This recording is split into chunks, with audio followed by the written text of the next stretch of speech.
I just saw this Halloween picture, and it is Depends on what you're wild trying to to me how much Jace looks like Lena. Like, I know he's dressed up as Mario, but if you look beyond They have the that same part mustache. and just look at like his face, like They have the same chin. that looks just like Lena. Like that's insane. Oh, Ben's here! Hey! No, I was running out and fetching dinner. I just got back. Ah. Right, because nothing Hello, changed. Ben. It's still the same time for them. That is correct. Mm-hmm. Mm-hmm. Hello, everyone. Hello. Hello. Hi. You're just Oh, in it's gonna be a time for rough me night. to ask for a volunteer for the recap of last session. Not me. It's going to be really challenging for me to recap while I'm eating my sandwich. I think Summer should have to do it, because she's the one that invaded everyone's dreams. Oh, yeah. Not on That's a good Dreamweaver. idea. Not That on was purpose. involuntary, actually. I was dream napped. I can describe She didn't the process choose to of go making through a their really, dreams. like, two really big, nice meat pies, but other Couple than of that, lovely crow pies.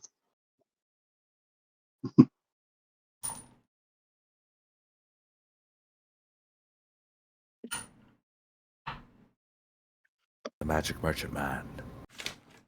Oh, you actually want me to give the recap? Or we can have everybody roll a d20. I ain't scared. I'm a little Let's scared. do it. Oh no. I'd never noticed they have I'm a safe. I'm right in between. they have Oh, a wait, no, I'm the fudge lowest. roll in the roller. What? If what? A fudge roll. Oh, yeah, and the advanced roller, isn't it? Yeah. Or are you talking I'm gonna- about Beyond Yeah, 20? no. The advanced roller. Does it roll though? I don't know. It Yeah, but rolled a also- zero. Yeah, but it also shows that you rolled a fudge. So 1d. 1D fudge. 1 to fudge. what the What fudge? Fudge! We are simple creatures, You failed your amused by fudge little roll. words. That- What does yeah, that even mean? I don't know. Do I get to add it to it? Like, can I move it to somebody else's thing? She got a minus one. I don't know what that means. Oh, you know what? I think it's Damn, designed. Evie. It's Damn, Evie. I think it's Damn, designed. girl. That'll be my one good roll of the night. Put it on the board. Librarian retells the story. I think it's Wait, designed wait. for like tie breaking. Like you could just hit the fudge and it'll give you a plus or minus. There's also zeros. Yeah, well, yeah, that's true. But you could go negative numbers though. Okay, so who are the Hey. people with Mario and the dinosaur? It's That's Jeremy's me, family. Lena, and Jace. It's the dude from Jurassic Park that gets Newman. acid spit in his face. Newman? Newman. Yeah. She wanted a costume where she could be pregnant. And she's like, I can be the fat guy from Jurassic Park. Nice. And she's like, I bought you the mask. And I'm like, awesome. And then Mario shows up. What? Jace wanted to be Mario. It's me!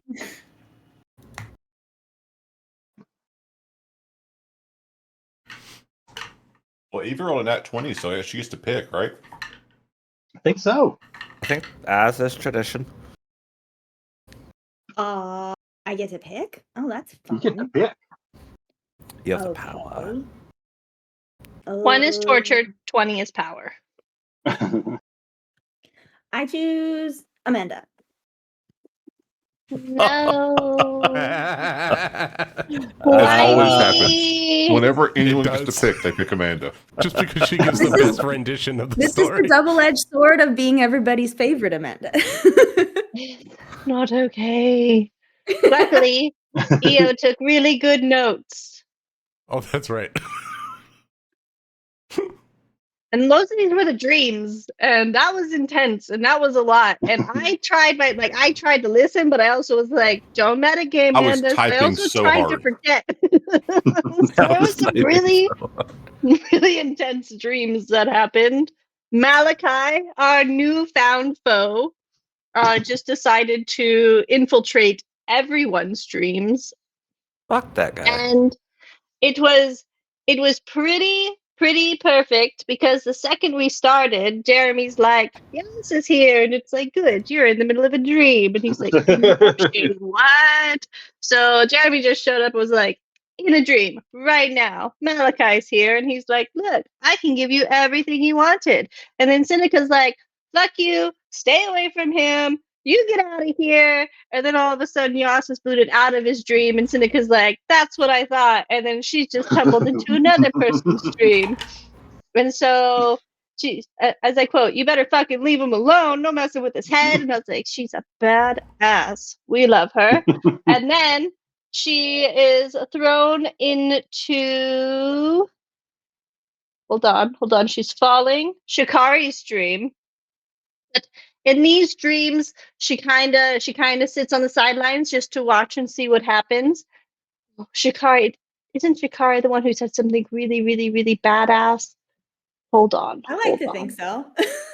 Where was it? I know Ben quoted it because I was like, man, that is poetry. Where did it go? Sorry, I'm trying to read really, really, really, really, really fast. You're good. I only just found where Ben's notes were at on Discord. Yeah, the thread. Yeah. Always takes me forever to find it. Yeah, I didn't said think that much basically, happened. any loved ones I've lost, any promise you make, I will not trust. You can threaten all the people I love, but I believe that if you want to attack the library, try. I would not have my loved ones returned to me by your hand. They would not come back the way I would want them. That was it. Oh, That was- beautiful. And like I heard that, I was Pretty like, God inspirational. damn. And then I looked and I was like, thank God Ben wrote that because that was freaking amazing.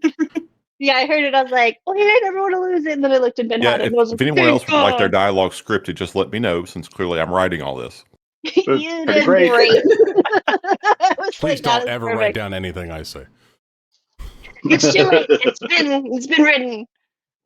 So she's a It is badass, written. and she's like, "Fuck you, Malachi. I'm not gonna go and do anything you want." She said a beautiful, beautiful thing. Big F you in the face, and then Shikari's dream fades away as Seneca is thrown into another world, into Bantu's Antu's brain, dream. where he realized like his normal dream, but he's like, wait a second, this isn't normal. I'm missing someone, and it was really sad. And he said a really badass thing too. And he said, I am not empty. I carry them with me. And I was like, oh my God, everything's inspirational tonight. And it was really intense. But basically everyone said a big F you to Malachi, our friendly foe. And Nope, not a single one of you guys even tried to offer accept his hand of friendship. Man. which is really mind blowing because I'm not that strong. My curiosity would have been like, let's see what happens. So good on you guys. Good on you guys for being strong willed in your dreams and everything. So then Seneca he hears a chuckle from the stars. And then she's shaken awake by the doll, which is number one mention of the doll this session. Apparently, we carry her with us always. I didn't realize there was a haunted doll. I don't know how It's I missed Ryan. that. It's Ryan. Anything with Ryan now is going to have a doll. I mean, But it's I not was like, haunted. yeah. It's just a doll that looks like her. Not creepy at all. That's pretty Like creepy. Coraline, like you have a Yeah. little mini doll. Oh, that's Mini not me. bad.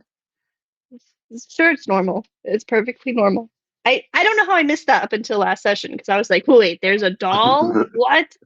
You So blocked it out. then Button eyes. this little doll like laughs and wakes up Seneca, and she's like, why do you do this? And then she gets up and let's see. And then I'm sorry, I'm reading the notes. Where do you as I'm go trying to from also there? remember.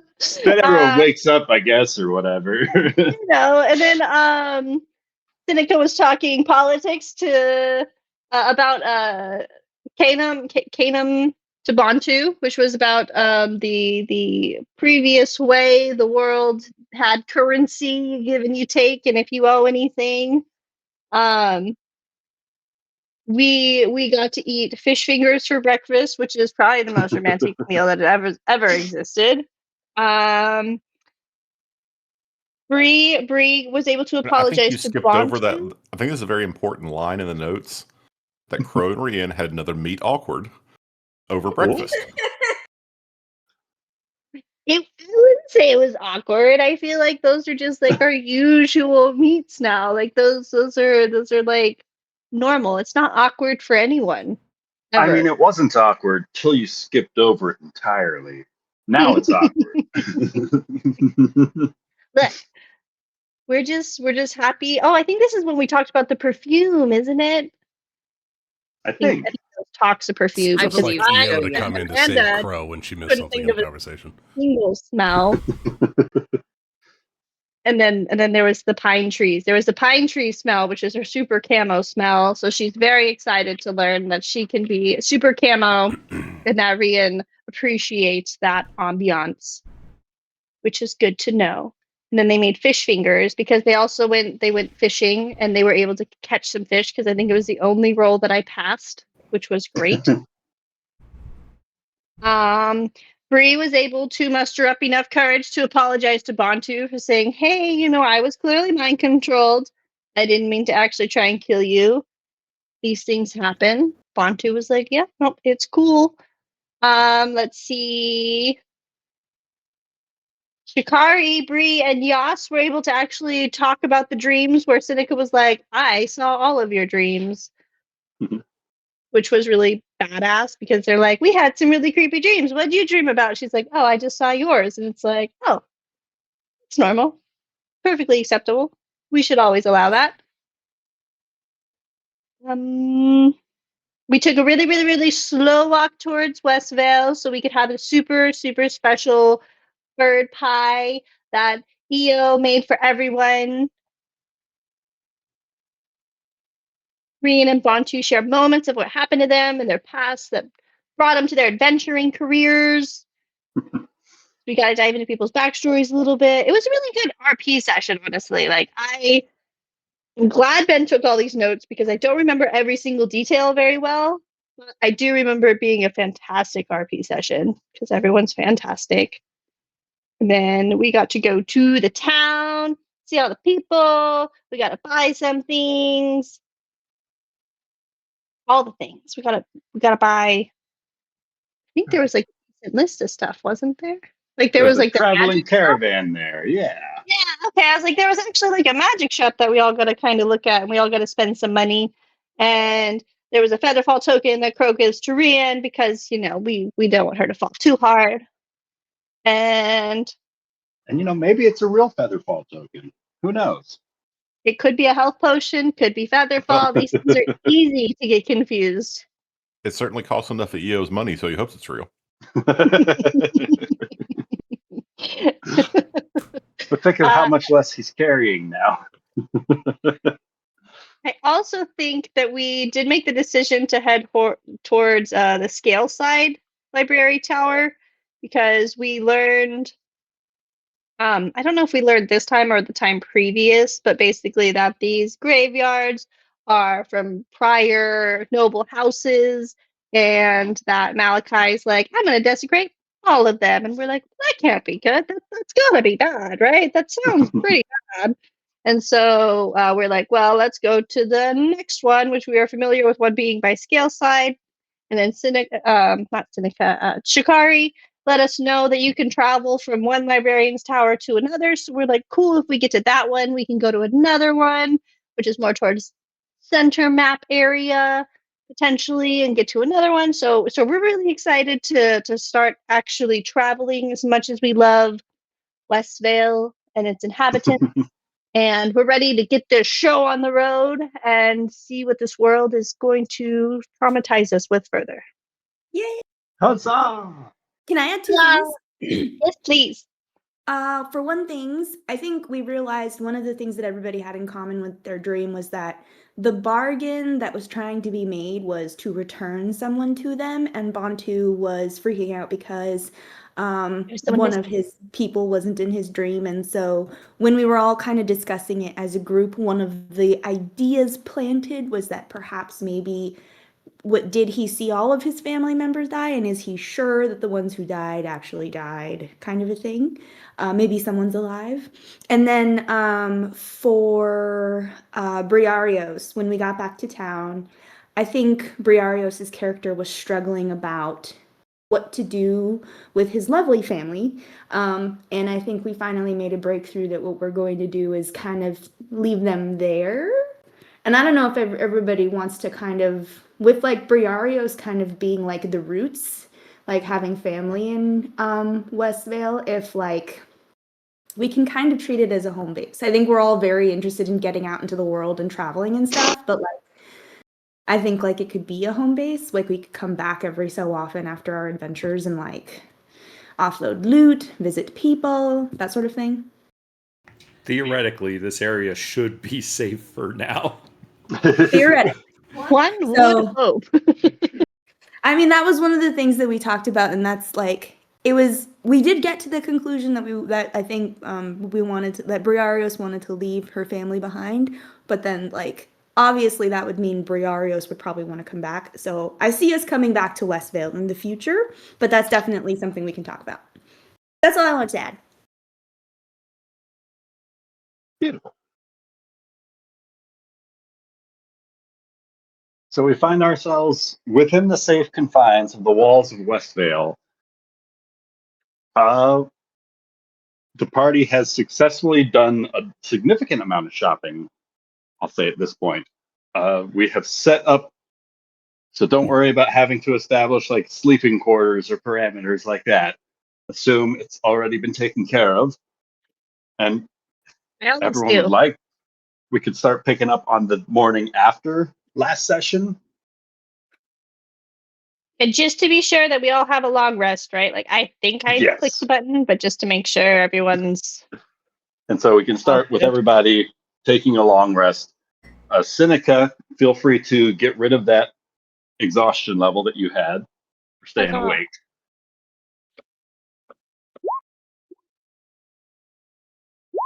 We'll begin with the sense of cedar smoke and baking bread reaching Briarios's nostrils as the warm scent of somebody cooking breakfast begins to fill your house space.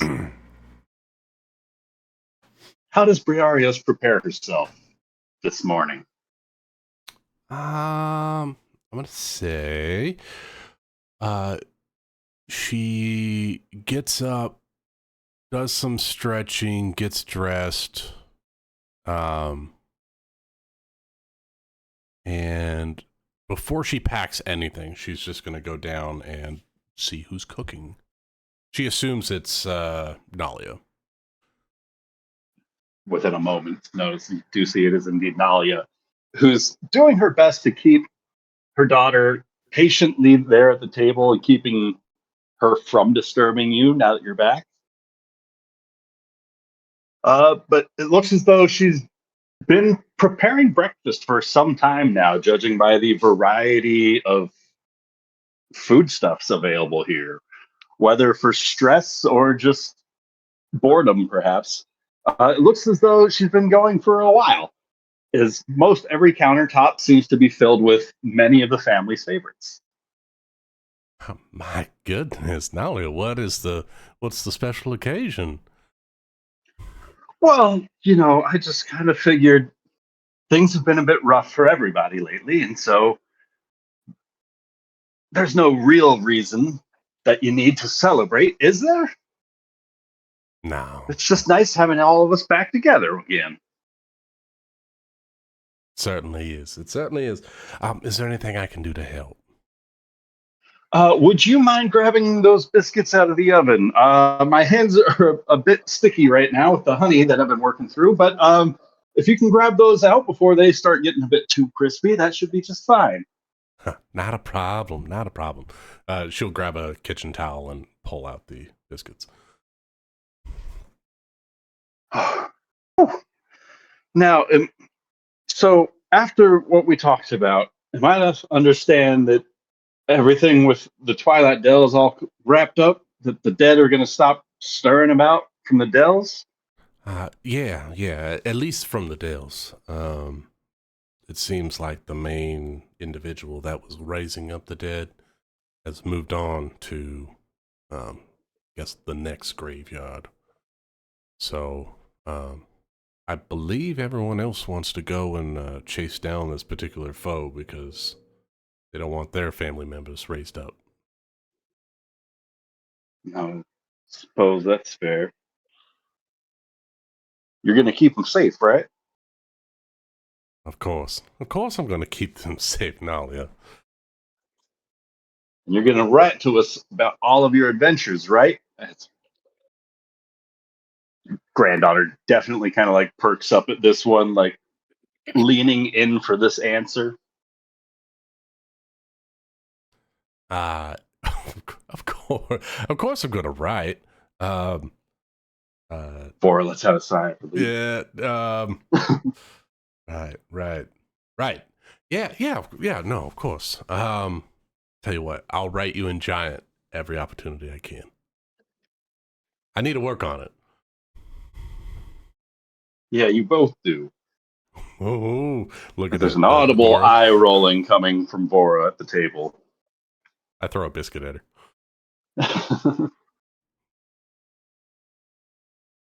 She deflects it. Ha! That's my girl. All right. I'll get the jam ready for the biscuits. All right. Are there any more supplies that you and your lot are going to be needing before heading out? I don't think so. I think they got everything handled from that traveling merchant that came through. I mean, besides just something better than hardtack, but I don't think we really have any of that available. Well, I mean, you're welcome to whatever we might have left in the store shed. Do I know if there's like a terrible like winter season coming and I don't want to take extra food from them? Not that you have Okay. planned for. No. There's no ants situation happening. Gotcha. Yeah, I might take a look and see if there's some root vegetables or something that we can supplement with what we find out in the wilderness. Are you going to be okay? I think we're going to be able to manage. Things have significantly calmed down now that the goblins and the undead and, well, even the water's been cleared up now. Hard to find problems where there simply aren't any. As Vora kind of spins around on her chair. So after Scale Side, like, are you guys coming back here, or are you going like on a worldwide adventure, like crossing the whole of the world? What's next? I certainly hope I'm not gone that long for her. But Miss Chikari said that in the library near Scaleside that they have a magical transportation device that will teleport us to another library. So we might be traveling quite far, but in a short amount of time. Oh my goodness, I didn't even think about it. Would you mind terribly asking Miss Shikari if she wouldn't mind taking at least a couple of notes about the squirrels up to the north along your travels? I'm curious to know if they kind of share the same sort of temperaments as the squirrels around here. I will make sure that she documents every squirrel we ever find. It could be important. You never know. They have the best ears on the ground. I completely agree. It could be up to no good. Always keep your eyes peeled when the squirrels are near. Yeah. Just like you taught us. Yeah, sneaky squirrels. Of course. There's far more of them than there are of us. You're not wrong, considering everything we've gone through. But we're on the rise. We are on the rise for Let's get this breakfast going, and then maybe All you can right. help me pack. Sure thing. Which ones do you want to save for your friends, and which ones are we eating all of them? Oh, is there anything that you would want to give to anybody special? As she takes a pause for a moment before grabbing an assortment of pastries and baked goods in front of her and starts preparing a small little, like a gift basket sized amount. That's my girl. What, something like that? I think they would love it. Wonderful, wonderful. With that, we can pick up on, we'll say, Crow and Eobendra. How are you guys preparing yourselves this morning? Leaping in. Yeah, it's similar. There are spells of cooking and and bread baking that are rising up in the inn, and after about 30 minutes of making do in the kitchen, EO heads upstairs, and he actually pulls out like a little silver bell and starts ringing it lightly to wake up Mistress Crow. 5 more minutes. It's been such a long journey. We're gonna have such another. This might be the last time where we're sitting in such a nice spot with covers and a roof over our head. And, oh, it does smell quite nice. I suppose I can get up. If you prefer to sleep, that's fine. I can always tell Rian to come back later. No, it's quite all right. I would let me hold on, let me. And she's gonna hurry and like fidget a little bit, kind of like like flatten her hair out a little bit, and straighten her clothes and kind of sit up in bed and be like, okay, I'm ready. I'm presentable. I'm ready. I'm ready. I thought that might wake you up. Oh, well, it was really honestly just the smell of whatever's in your hands. That's really what did it, Eo. Mm-hmm. And he sort of, has a little smile as he brings the tray over with breakfast on it. She's gonna peek around him and realize that he really was just fucking with her, and then she'll move her eyes over to the tray. Oh, this really does look quite lovely. What is it? What is it that you've created for the morning of our departure? But you seem to really enjoy the croissants, so I thought I would do that. I've made an interesting apple butter. I decided that it might be interesting, and I found some cinnamon in the spice pack I bought from the merchants. So it's actually an apple cinnamon butter. I think it's gonna be delicious. It smells fantastic. I'm God. quite excited. I'm jealous right now. Why do we have to eat? That's I vote that Ben sends each of us a small little care package every Sunday that EO is for what EO will be making for our journey. I have Little open discovered by box. trying to mail bills through the post that really only unbaked dry goods work. we get the crust from Amanda's sandwiches. Yeah, there you go. That I can do. I'll just make it. Everybody, give me your address. Each week, one of you will get a set of crusts. It's the leftovers. It's the edges that Crow doesn't eat. Perfect. I Mistress, said Uncrustables only. before we do go and begin our next round of travels, do we need to discuss the message you received and what may be going on there?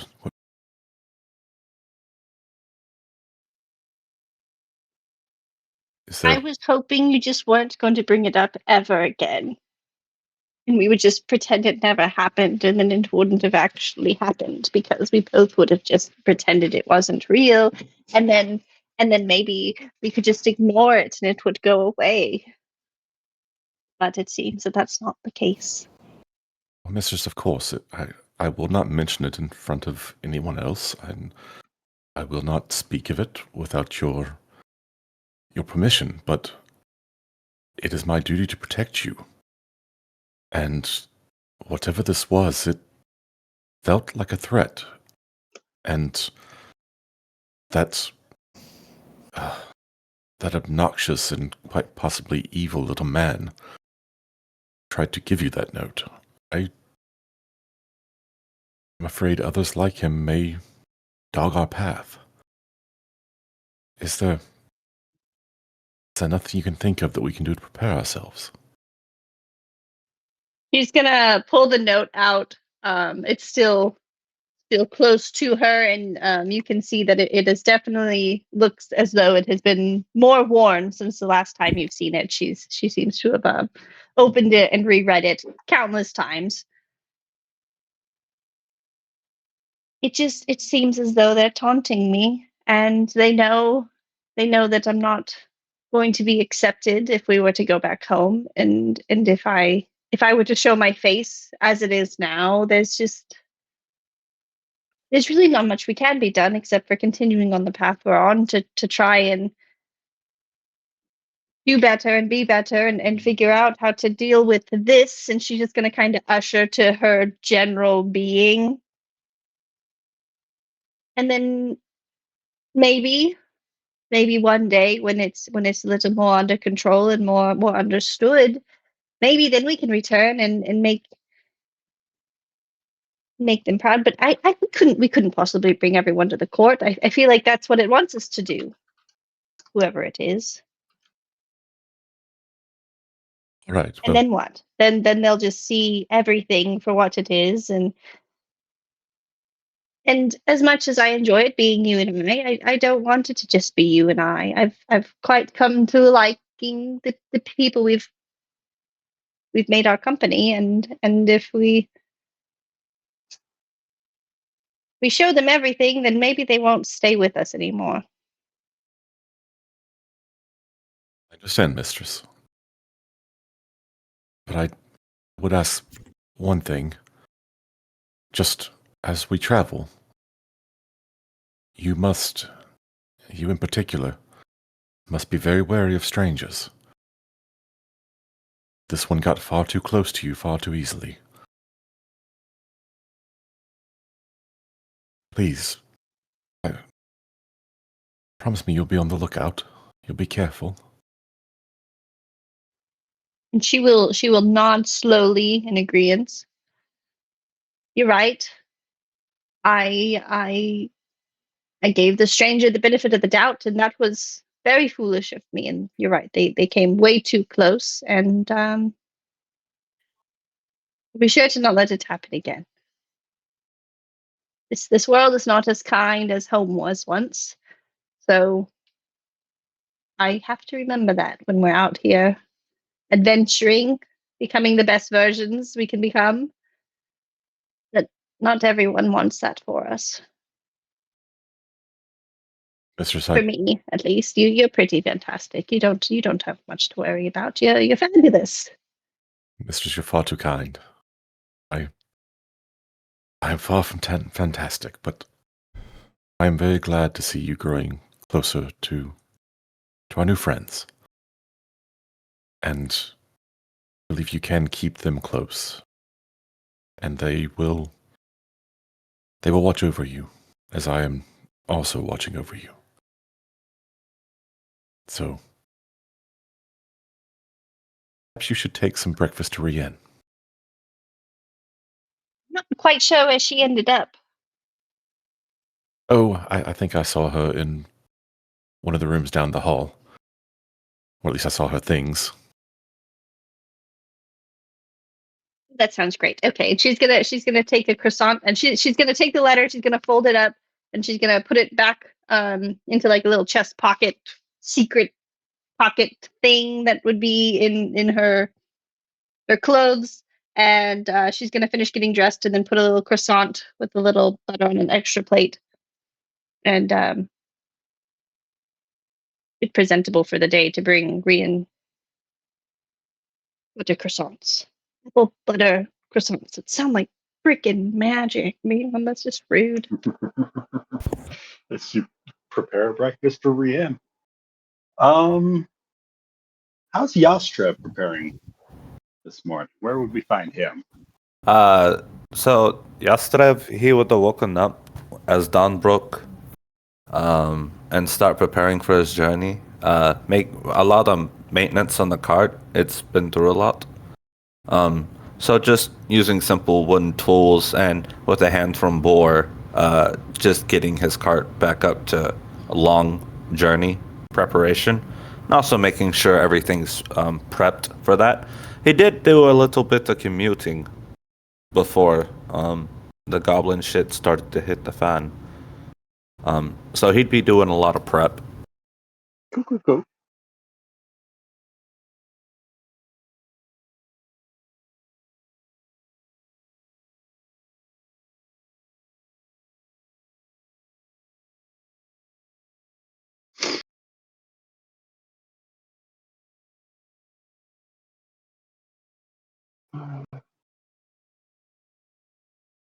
Man, Torrent is your mount's name, or do Yes. we rename him? Okay.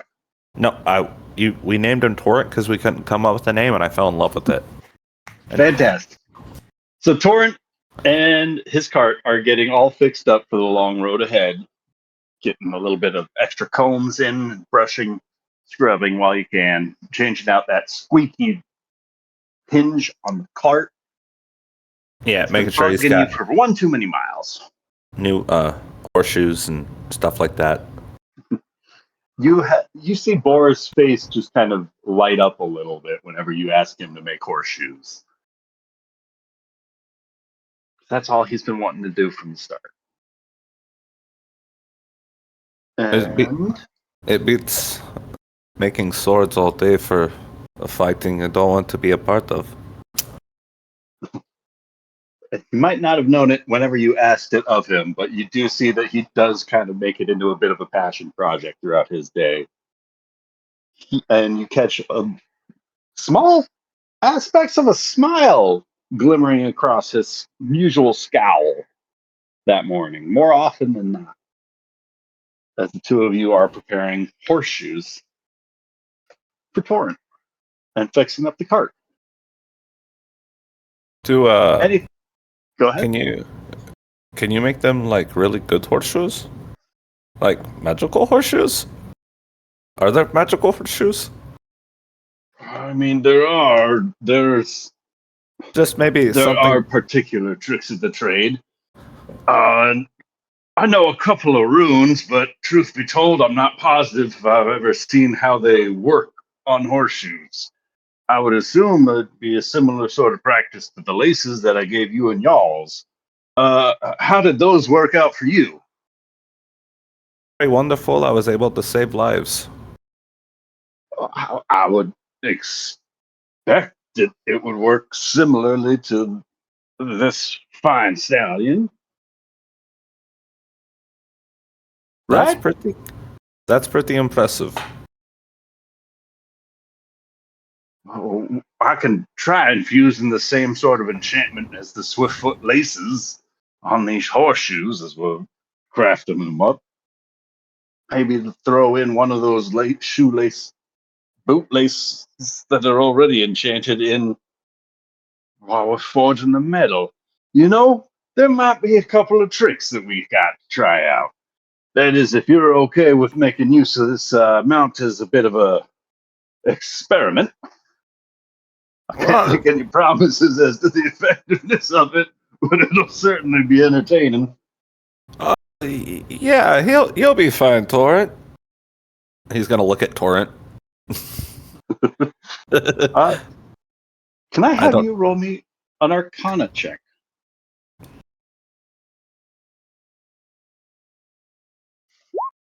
13? 13, wonderful. Feel free to put a star next to those horseshoes of Torrents. And they're going to have a one-off runic use, similar to the laces. Oh, that's cool. For a one-time burst of speed. Like a Mario Kart mushroom. Use of- Oh, no. Damn. Thank you, boy.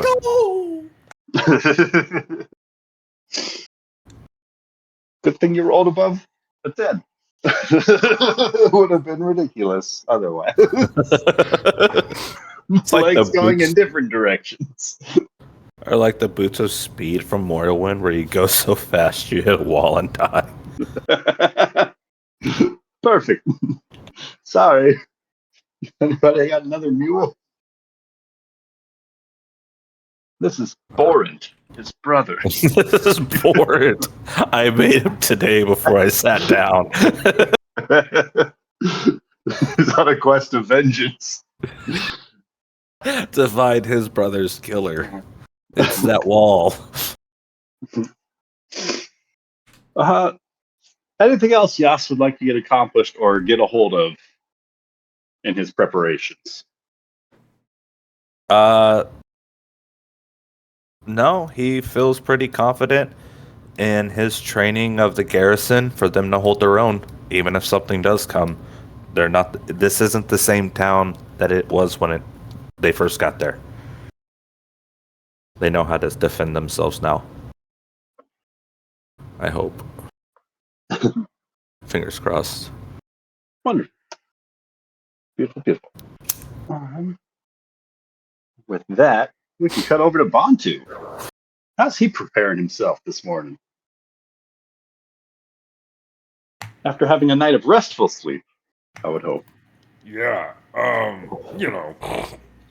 normal amount of restful. Yeah. Back to the same nightmare. Yeah, normal one. I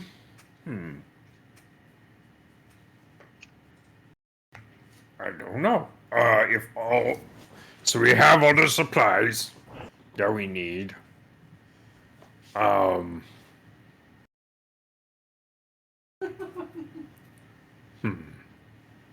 What would be fun, I guess, or helpful.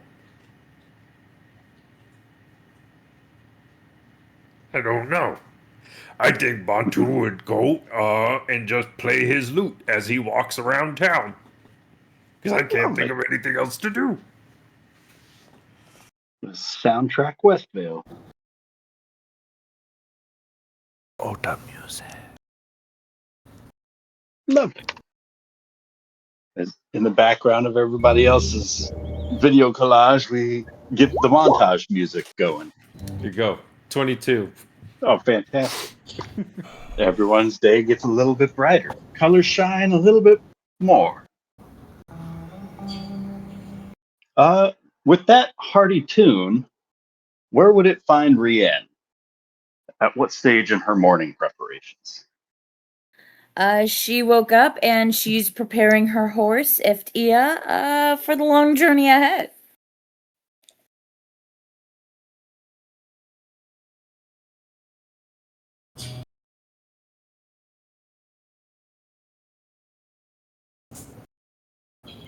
Hello?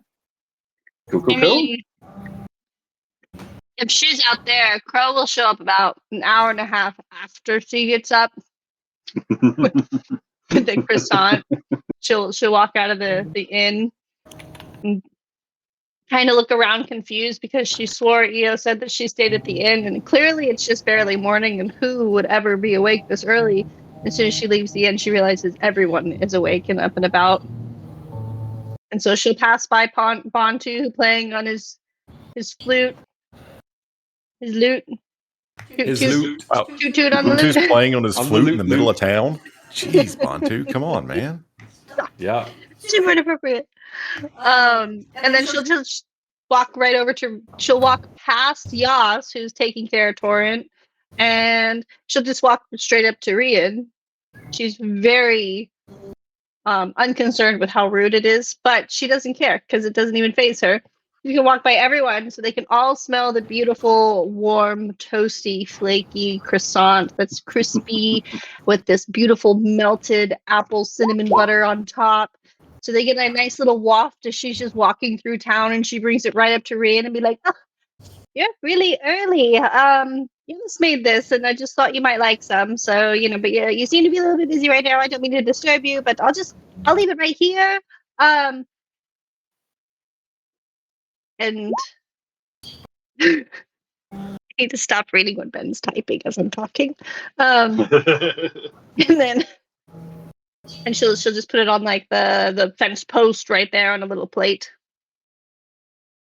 That is nice. Thank you. This is two meals that we've had together for breakfast.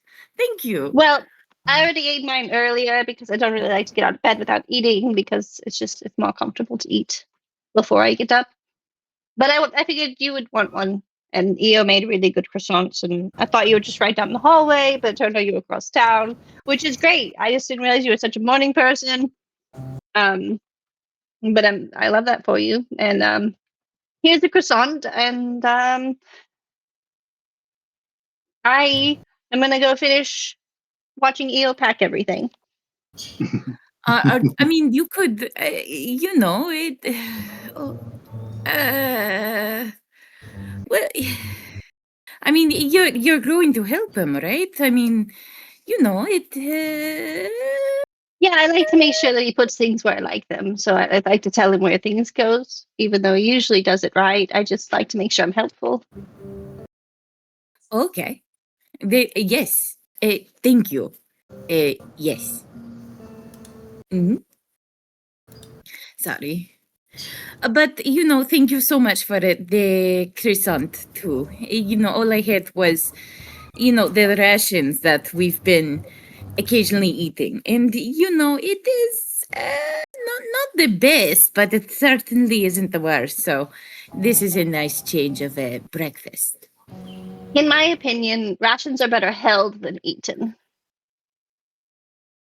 Well, you are carrying your rations, so, the next step would be eating them. But, Yes, but that's occasionally you really can. only for emergency purposes.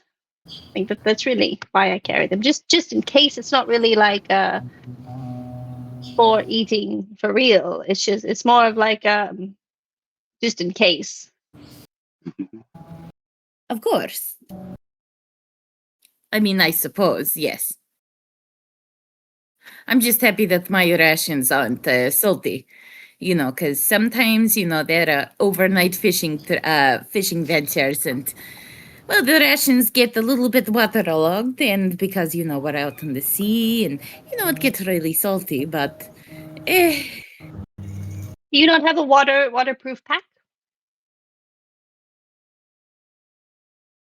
it is a bit expensive, and at that point, it's like, you might as well just deal with it.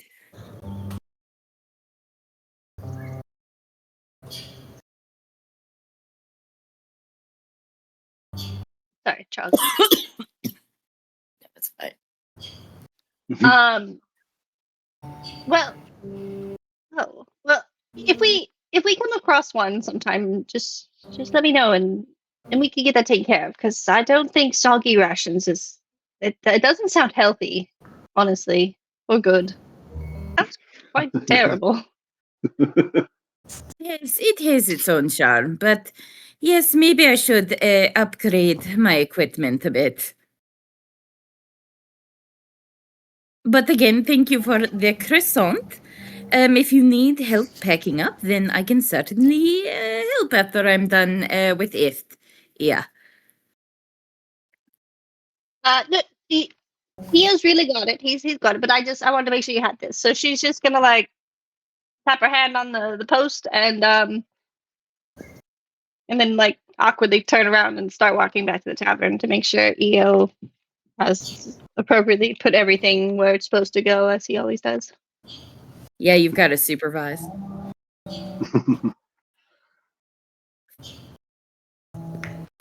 I have the camera. thought of what I want to do. What's up, Bantu? Bantu would like to create a spell scroll. All right. I think by the rules of Xanathar's, it takes one day for a first level spell and 25 gold pieces, which I have, I believe. Let me double check that. I have 48, which I have. And since the merchant's in town, I was thinking I could get ink and parchment and everything from the merchant as part of Definitely. this 25 gold pieces. For sure. And I think I want to make a spell scroll of healing word. And Bantu is also has a background as a scribe and is proficient with calligrapher's supplies. Love it. And is proficient in Arcana. So he meets Love all it. the requirements for making a spell scroll. Mark it off for at cost, 25 gold. Add yourself a healing word spell scroll. When Crow walks back to the tavern, she realized that Bantu is no longer playing on his lute. Now he is scribbling on a piece of parchment. He's drawing dicks everywhere. He had thought.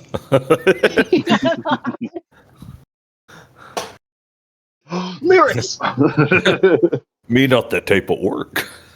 The camera pans over towards Shikari. How's she preparing herself this morning for the travels ahead? Shikari would have woken up inside the stables nestled up next to Kovac. She would have bid him good morning. She would have gotten him his breakfast, made sure he had everything he needs. Because, I mean, she's relatively light and, you know, all their supplies and stuff. They're planning to leave the wagon behind, so it's just going to be the two of them. So he doesn't need much. He just needs to be fed and watered, and everything else that he needs can be found along the road. So once he's all set, the day before, when they were all in town and all the townspeople were there, Shikari wanted to have, like, put around the word for all the, like, kids who were in school to, like, you know, meet up for an early lesson. So Sure. she's going to head out from the stables, go out to where, like, the little school area is, and, you know, kind of say good morning to any kids who might be there if they are there. Kobak's keeping pace about 10 to 15 feet behind you, just like kind of curiously bobbing his head around, but not necessarily being a nuisance to anybody nearby. Cool. Hello, children. Good morning. This is my very good friend Kobak. Feel free to pet him. I thought we could do quick lessons and then maybe have a little spelling competition, and then the winner is going to get a prize. So you want to say hello to Kobak, and we'll see how many other children come, and then we'll get started. And she's going to start. Oh, sorry. Go ahead. I was just going to say, hello, Kobak. My name's Erica. Oh my god, that's adorable. Kovac's gonna, like, nudge her, I guess. Like, he's friendly. He's nice. He's big, He but eats her. he's sweet. Considerably. You guys got to leave town now. No. I'm ready. He sprints away, her eyeball clutched in his beak, blood dripping down his feathers. Yeah, I can see it. Before long, you start to note faces that were not among your class that start appearing out of the curiosity of seeing this petting zoo of a strange large bird being offered is a very big draw for these kids that were otherwise just kind of being dragged along to market this morning. So there's a small crowd that starts gathering around Shikari and starts hearing this lesson. So she's gonna, given that everyone's so taken with Kobak himself, she's gonna make it a lesson about axe beaks and what they are, what they eat, where they come from, and just sort of give, like, a little bit of a history, sort of a botany lesson. And then she's going to kind of like wrap things up, answer any questions, and then invite anyone who wants to compete in the spelling bee to come on up. And don't worry, children, it's all words we've been practicing along with our herbal remedies and potions. These are all words that you would find. So she's gonna have them all kind of line up and then hopefully get down to a winner. I don't know how much of this you want to play out, but like, yeah. Sounds perfect, and I assume that's roughly where you're going to be when the party finds you later. Yeah, I think probably Crow would have seen the small gathering of kids in this sort of town area, and probably Bantu would have seen too. She And would you have can said good see morning Yastrev to across the way. yeah, she would have said good morning to Yastrev and Rianne in the stables because they were probably in there early enough when she was waking up and stuff like that. So they all morning. probably are aware of what's going on. Go. And then when finally we have a winner, congratulations. I'm so excited for you. You've been the best speller of the day, but none of you all give up. You're all going to be great spellers, and you are already. And she's going to pull out the wooden horse that she got from the merchant the day before and say, and here's your prize, this small wooden horse. This is all for you. You can name it if you like. I quite like the name Horace.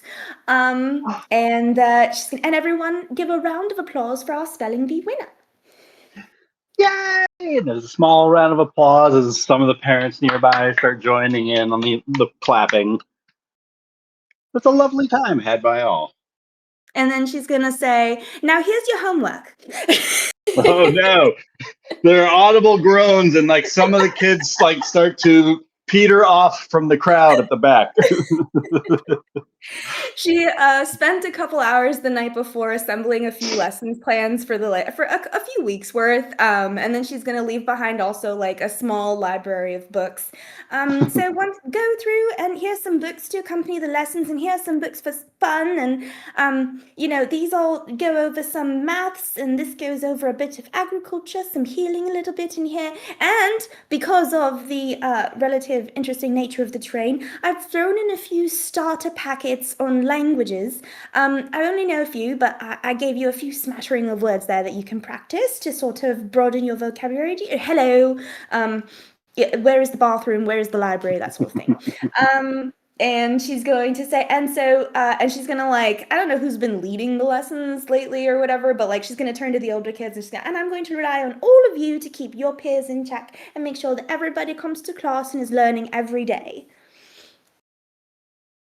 Go ahead and roll me a persuasion check to Oh sway the no. older kids, See, being good people.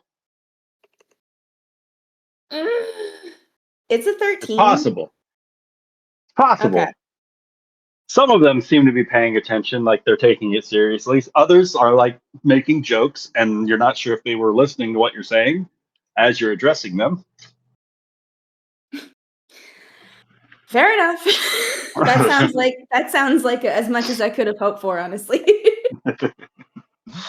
Cool. And then she's gonna, just hugs and say goodbyes and stuff like that, and that'll be probably where the party finds her.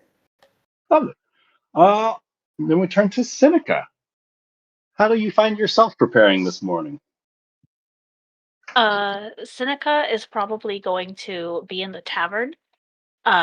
She's taking stock of all her little like spell components, that going through that pouch of herbs and shit that she picked up off of the wraith or something. Love it. Go. You start going through all your weird bits and bobs. You're getting the. She Go ahead. also Yes. she also takes a bit of like I don't know, she probably nicks a piece of twine or something from somewhere, and she ties her doll by like one of its arms to her pack so it can't move anymore. So I can't Oh, wander. jeepers. Love it. Love it. To anyone else, it would look like she just has it hung there like a charm, but she's really Sure. just restraining it. You cannot contain a god. Lovely.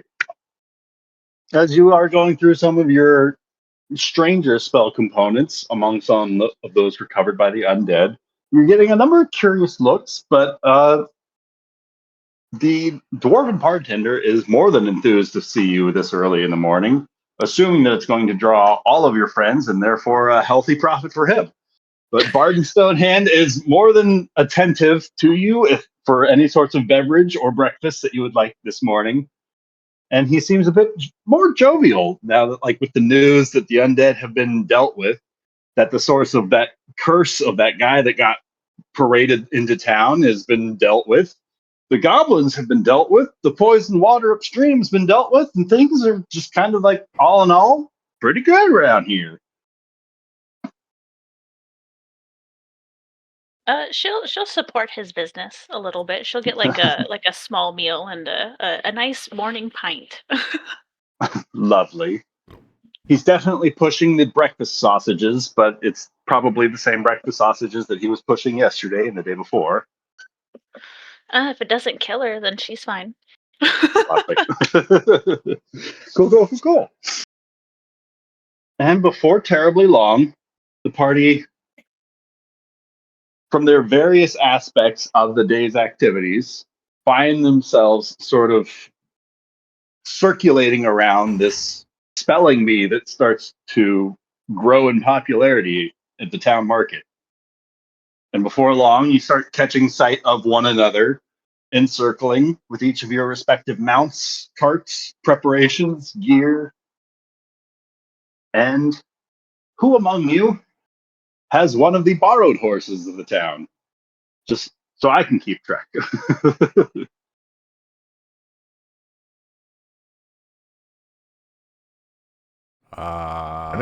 I do not.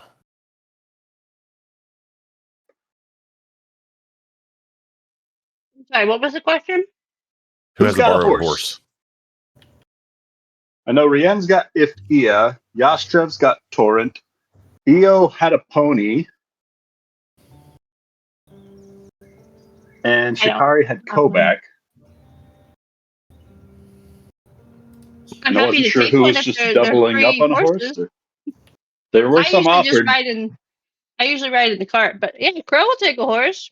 Heck yeah, let's have a silver horse. Oop, I fucked up. Well, we have established you now have a conveyance of your own.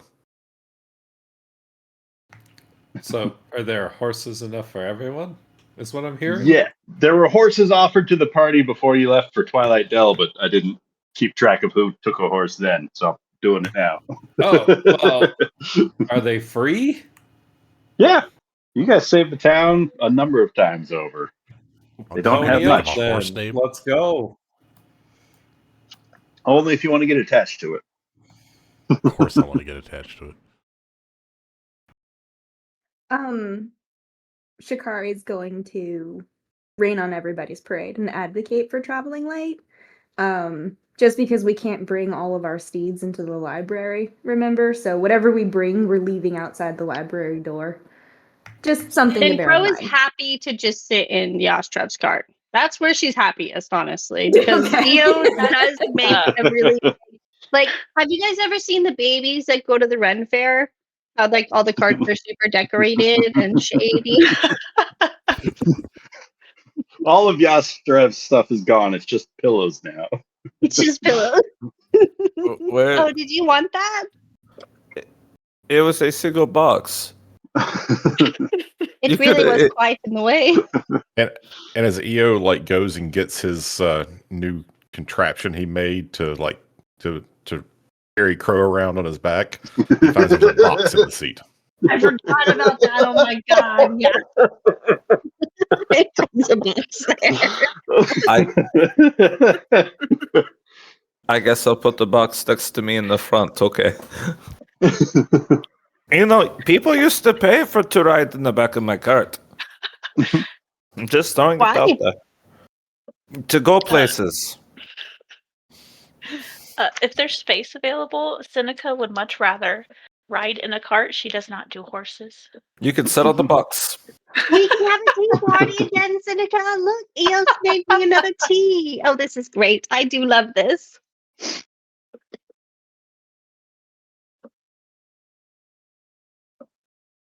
But yeah, I'm not sure if you wanted a horse or not, but there's room. Oh, Bree? No, Bree's taking a horse. That's fair. That's fair. All We're right. gonna have a tea party. I'm very excited. Everyone's good with the horse distribution then? Yes. Yep. Cool. Then it's settled. Those of you who have horses now have horses. Huzzah! And I must name my horse. His name was Riding Horse. Terrible name, but it's still its name. And its twin, Riding Horse. Pretty sure the horse's name is Horace. I don't think the parrots loved it very much. There were two among many. Well, I like that. You were quadruplets. Who didn't make it? I like to think that mine's like a white pony with like orange spots. Aw. Palomino? Yeah, is that what it is? I don't know horses. I don't know. Now I'm gonna I don't go live in spend 3 Oklahoma, hours so I looking at don't know horses. that I know it very well either. If only we had someone who lived in a state that, has a lot of horses. Too bad horses are all outlawed here. I played a lot Since of the Red old Dead. days. You're basically a horse expert at this point. I saw Summer was playing Red Dead. What are the horses? Red Dead's so much fun. I just go with one horse. I'm a one horse kind of Arthur. Horse. That's a good horse. I do That's know a the kind of plastic horse you're horse. talking I want a about, real horse though. picture. Sorry. I didn't mean to push to talk. I was yelling at my computer.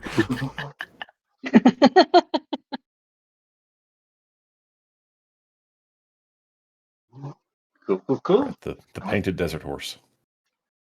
As the party's Yeah. got all their preparations underway, got everything you need to make your way northward. Headed out towards the town of Scaleside. And the path north from Westvale winds through dense undergrowth and old-growth forest, where the familiar scent of pine and damp moss begins to give way to the faint tang of fungus. And before too long, upon your mounts, cart and all, you guys come to that clearing where there's the stream that you want to purify, glistening across alongside you. Clean now, bubbling with new life. And at the fork ahead, with a little bit of a familiar sight. As Is it a planted up the bear? way, Borogrove, the ancient tree ant the party once met. His bark's a bit deeper and darker now, more fissured, and his eyes seem to glimmer with a quiet warmth as he seems to watch over this rejuvenated blade. He looks to have remained here for some time, his feet deeply enrooted in the ground where he is at, and he just seems to be very slowly breathing in and breathing out. And as he does so, all the trees around him in this glade just sort of seem to breathe in and breathe out with him. Deep, slow, sort of thoughtful state that you come across him in. God, he's trying to take Where over the the stream forest. divides. We're gonna take it Fireball! out. Fireball! Trying to control the trees. He Yeah. belongs in my Aw. sapperling stack.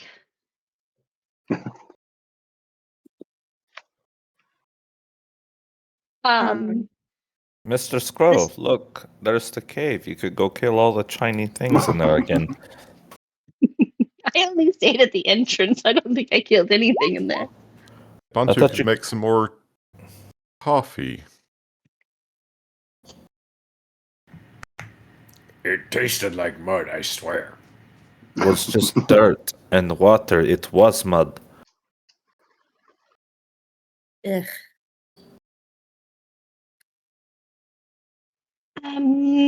Crow's gonna get up and walk over to Shikari. Mm-hmm. I don't mean to impose here, but there's that really large individual over there, and you seem to be the best one to speak with people when it comes to that. Like, and she's going to kind of point to the acorn helmet on her head.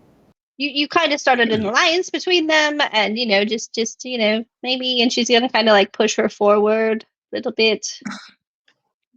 Use your Shikari, words. Shikari is going to kind of look over at Crow in a little bit of surprise because she's been sort of studying the tree, a little lost in thought, trying to figure out what's going on. And she's going to look over her kind of in surprise and be like, "Oh, yes. We're of the same mind, apparently. I was thinking the same thing. I think we should go over there and ask him what is up, as the children in my class like to say." And so I forget how deep the water is, though, and I'm quite short. Oh, but I'm on Kovac. Okay. So yes, let's go up and see what's kind of going on. Can Shikari, as they start to cross over the water and get closer to the tree, we're coming from this side, right? From the south. That's this side? Yeah. There's already. Oh, there we are. I have a tiny little laptop, guys. Oh, She's yeah. doing her best. Like this zoom out, although I can't like see Boro Grove and see us in the same window. Oh yeah, me neither. Sorry, the only question I heard was, are we coming from the south? So yes. Okay, can you hear me now? Yes. Yes. Was there another question? No, it was just I was explaining why I couldn't see, and it's because I can't see Boro Grove and like big enough to like see what he is and us in the same window because my laptop is very small. But she I mighty. see. Should project Okay, it to the TV. so But Oh. Crow's gonna like usher Shikari a little bit forward, and then she's gonna give her a nod. I'm on a freaking axe. I'm on an axe beak. Can you even reach me? Are you shoving my bird's butt? Like She's so She's a tall. very Slaps the bird's butt. She'll The say, crow's tall. There we go. Shikari's going, okay, Crow? Shikari's going. Crow's gonna make her way back over to the cart next to Seneca and sit on the side next to Seneca to look northward, and then she's gonna sip on tea and be like, "Okay, this is gonna be great." What is happening right now? Anyway, Shikari's Who's getting taking closer. but charge? She wants to do a perception check. She wants to kind of see, and I don't know if I should go with nature or something, but she wants to see if what's going on with the trees seems good. Like, do these trees look happy? At, like, you know what I mean? Like when you look at your plants and you can tell if they're happy in their pot or if they're mad in their pot. Like, do they look Sure. happy, A breathing lot this of way, very engaging upset in this plants way? right now. How would you like? You can definitely make like a nature check for it. How would you like to investigate these plants? She's gonna start sort of she's gonna put her hand like kind of in her middle of her tummy, like where her mom's book kind of hangs from her belt, and she's going to, well, her book about her mom, and she's going to put her hand on it, and she's going to start to sort of breathe in the same rhythm as the trees, and she's going to try and see if she can sort of like feel out what they might be doing or going through. Cool. Feel free to roll me a nature or an insight check with that. The nature check came up with a 22. 22 is pretty good. As you take a moment and start breathing in this same rhythm of the grove, it sort of, this state of like a greater consciousness almost threatens to wash over you before you hear this voice calling out, deep, slow, and thoughtful in this slow, rumbling tone, almost like shifting of timber. Seedlings of the dawn. And you start to hear this creaking of wood from across the way as you can feel this shared connection as from across the way this treant starts to look towards you, and you can just feel this almost like the feeling of sunshine begin to fill and glow as all the plant life in this grove almost seems to glimmer a more vibrant shade of green in this moment of recognition.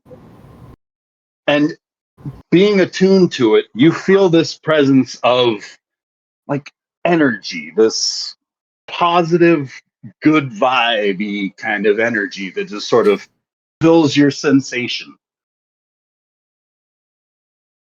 It feels like it's a good thing. Like he's offering some sort of a blessing over overseeing this grove, having planted himself into this ecological network.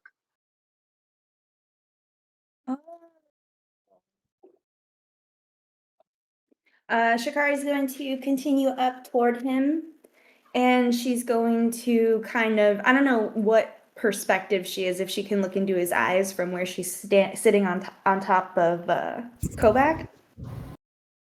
How close would you like to get? I'm standing right in front of him. Like 5 feet away in front of him? Sure. Or across the stream in front of him? Here, I'll move my guy. Where am I? Doop-a-doop-a-doo. I'd like to go here. But on Go. Kobak. You cross the stream on Kovac, you start stepping into that water line as the Trinit across the way starts visibly moving and waving towards you, now addressing you. Seedlings of the dawn, welcome back. I don't think I've seen you since the Stickly Bear. Oh, hello. It's so good to see you. No, we haven't been back this way, but I'm very glad to be here. It feels... She's gonna take like this really deep breath and sigh out the word wonderful.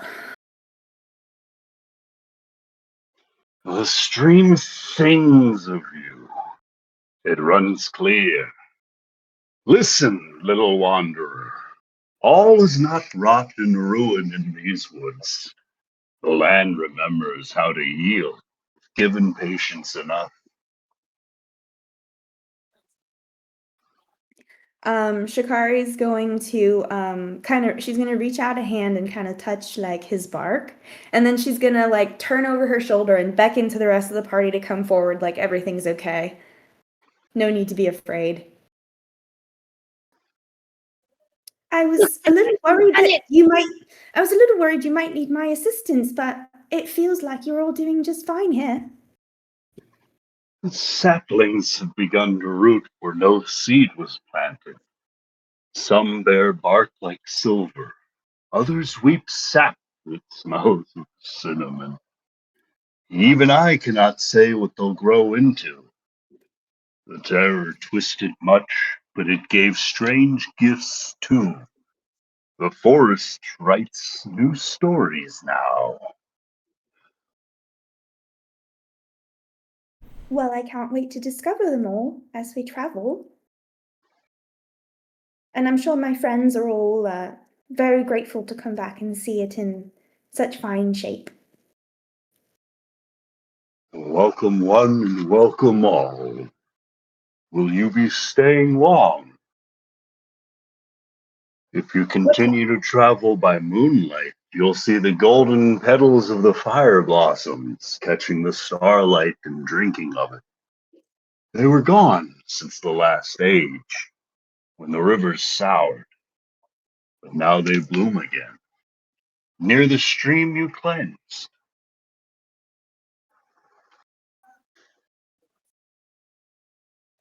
I'm sure that's quite a sight to see. It sounds beautiful.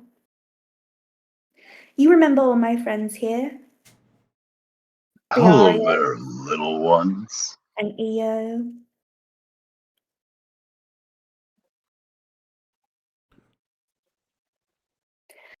I think oh, Did sorry, go we ahead. did we all make our way up there? Because I'm in Yas's part. Some I'm of not them are moving unless moving he's more moving. silently than others. Yas is eating steak at the moment. Y'all stepped away to go eat, so Oh yeah, so I assume Crow's gonna be like, yes, bring us that way. Yeah, So, Seneca yeah. yeehaws the reins and takes off. yeah. Then again, stand for us, Oh my please. god. Rianne's been there the entire time, so I don't know why you guys are asking. I'm judging entirely by token. Although I was like, appreciate that even no, I didn't Rianne's realize token you were doesn't know where she is. I don't know if my friends want to stay the night, but I appreciate you welcoming us back with such warmth. I know that we're eager to be on our travels, but I know we don't want to exhaust ourselves at all. But I would love to spend some more time in this lovely place. Is there anything else that needs done around here that we can help? I mean, it seems like everything's quite prosperous and happy, and you know, I mean, is there? Like his large, I guess the best way that you can conceptualize it, like a hand that kind of reaches into his chest cavity, and like a closed fist produces something that he stretches out, offering towards the party. If you wouldn't mind, perhaps a handful of these could be spread round. They might be used to light your way forward. He hands out a handful of fire blossom seeds. Ah, tight. What an amazing gift! I can't think of anything we can give you in return to match its loveliness. You've already done so much for these trees. Not to mention the whistle foxes have returned to the glen beyond the fallen stones. Clever little sparks. They mimic bird song to play tricks on the crows. Once they wouldn't come near the rose, but now they've begun to sing again. I take it as a good omen. Laughter in the leaves.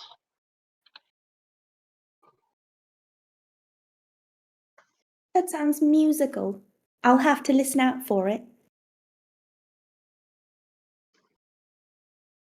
Can they come every evening now? Or is that just the blossom?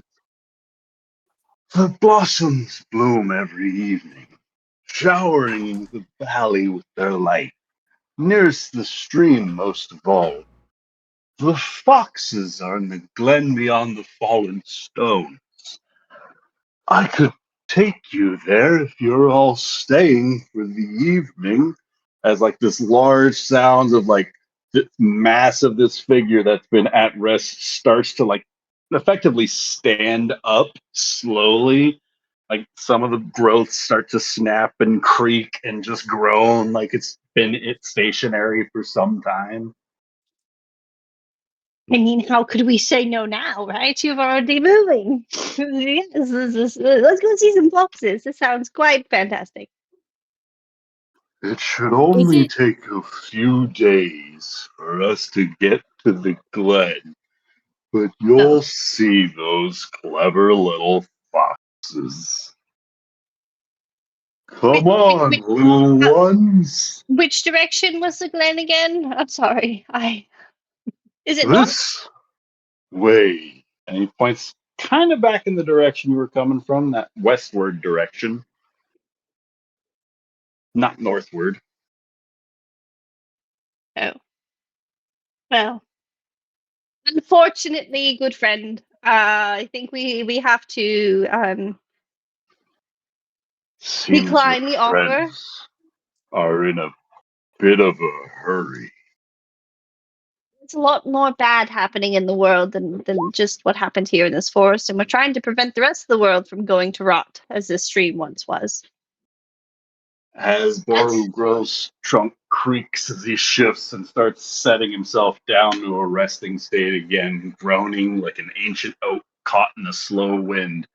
The moss along his slow shoulders trembles, scattering some spores that glow faintly in the shade as his voice drops deep, like thunder turned to whisper.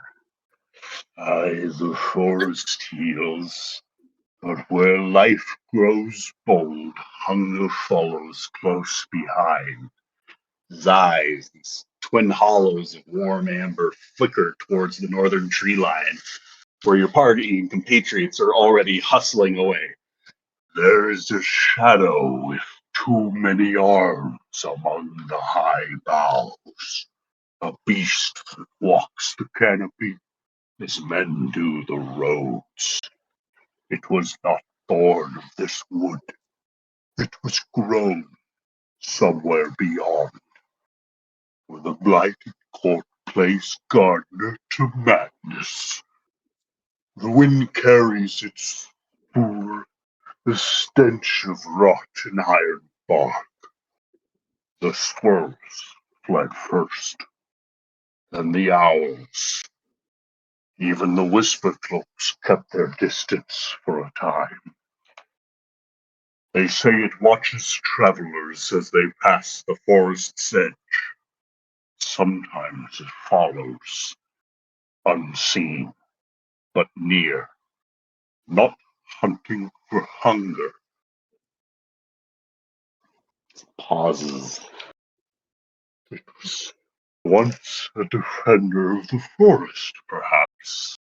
Twisted now, half flesh, half fungus, bound by a mind not its own.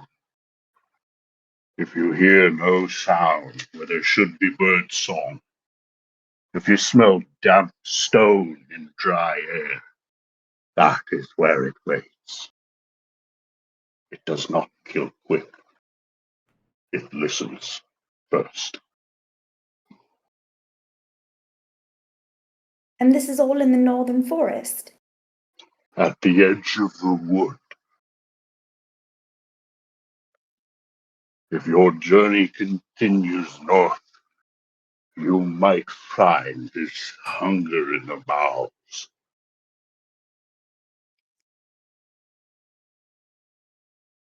And what do you think drives it away? Has anything lived that's encountered it? Stories.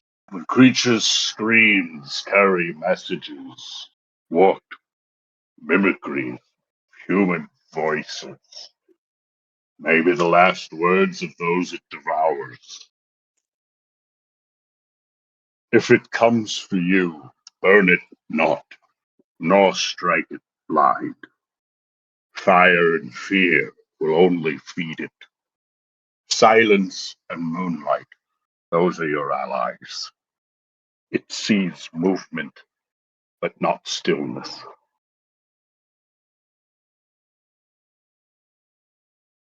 Well, thank you, good friend, for this invaluable warning. I'll be sure to make sure everyone else knows about it. And if we can rid the forest of it, I assure you we will. And when the dawn comes, listen at the northern ridge. The wind carries the chorus of the songbirds again. The thrush, the wren, and the golden-crowned jay. They've been silent for decades. Their song's the sound of the forest forgiving itself. We'll listen for the birds. As he bows his massive head, with moss tumbling down like a waterfall of green, you've given this forest a heartbeat again. It hums beneath your feet. Can you not feel it? For every branch burned, two grow in its place. And even the smallest roots remember where the light once touched them. I can feel this place coming back. And I can't wait to see it when we come back this way one day. Until then, safe travels to you and yours, little ones. And I guess safe opposite of travels to you. I hope you get to be in this spot, breathing life into this place for many, many years. I hope to be here when you come back. She's going to kind of wave bye and start See heading out. you later. It was Um, moonlight and what that would help us against this creature? Silence.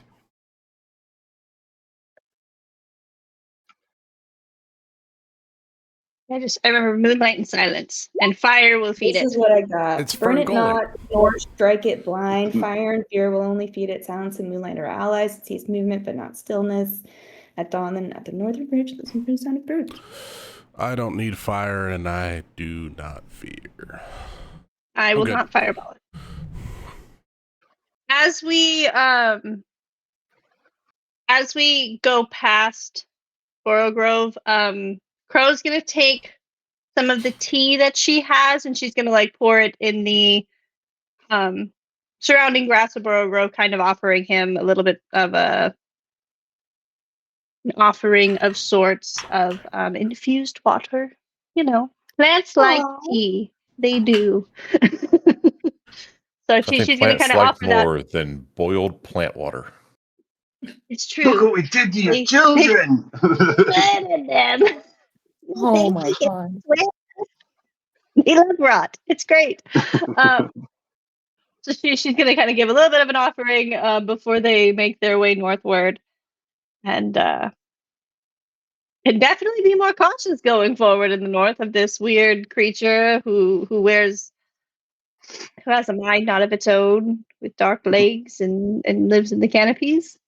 Can only mean good things, I'm sure. If it's a spider, I'll never see it. As the first day continues, and beyond the grove, continues relatively uneventfully. Nice, safe, sacred, lovely place to be traveling through, right? You guys set up camp, make your way on, and you're on and outward, upward, and we can even change backwards. To this one words, Yep. There's absolutely Perfect. nothing that says safe camping location like a new map. right?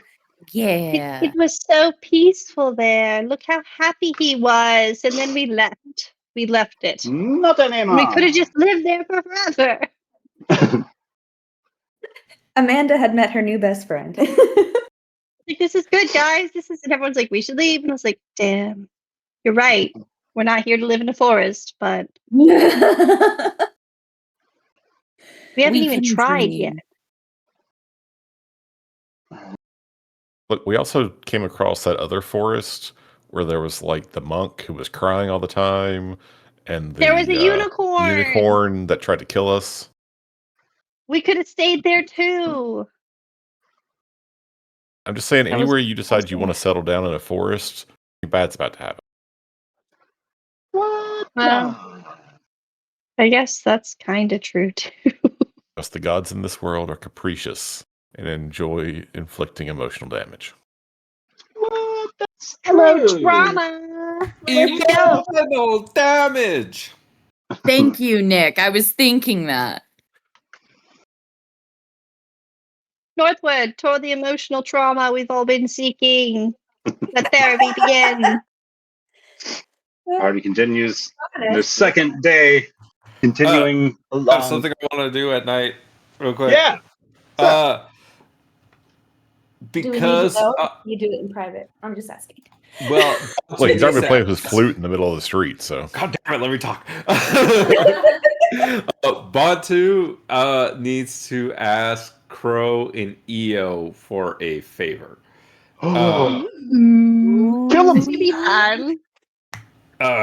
So we have I have the pearl that we got from the necromancer that can store spells, and it The one doesn't that have. stole some of your soul? Was that the other girl? No, I think this is from him. yeah. This is the This is thing he something- dropped whenever you guys hit him. Different. Okay. Yeah, but it's like it stores spells, and you can cast spells out of it. But now I'm wondering.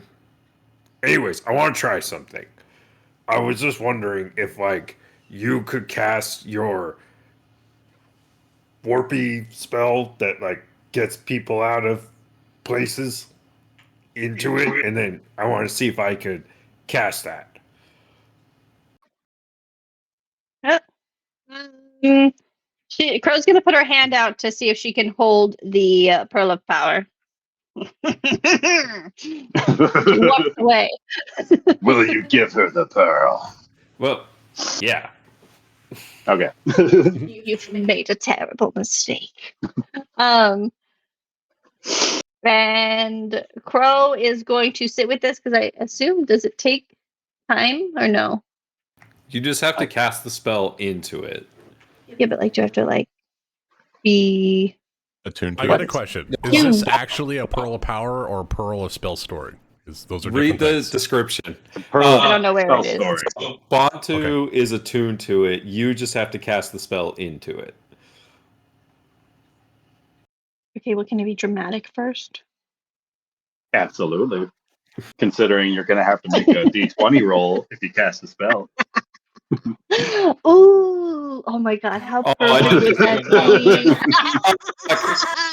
be? Like I said, you made a terrible mistake. That's what she's always And planning. I choose to fail it. Oh my, or pass it. So she's gonna hold this pearl in her hand, and she's gonna look over to Io, and then she's gonna look and realize she's standing in the middle of the campground. And she's gonna be like, I can do that. Just give me a moment. And she's gonna walk off with it. Okay. And Throws it into the woods. yeah, she's not gonna walk too far, but with her habits of catching people on fire, and I haven't made anyone into a plant yet, but you never know. She would like to kind of go off into the woods, but not too far because of the mindless creature that could be roaming right above her head. So she's And gonna Io stay obviously close follows enough. her. Yeah. Thank you. How far from camp would you like to venture? Maybe 30 feet. Like it's not gonna be Okay. too far.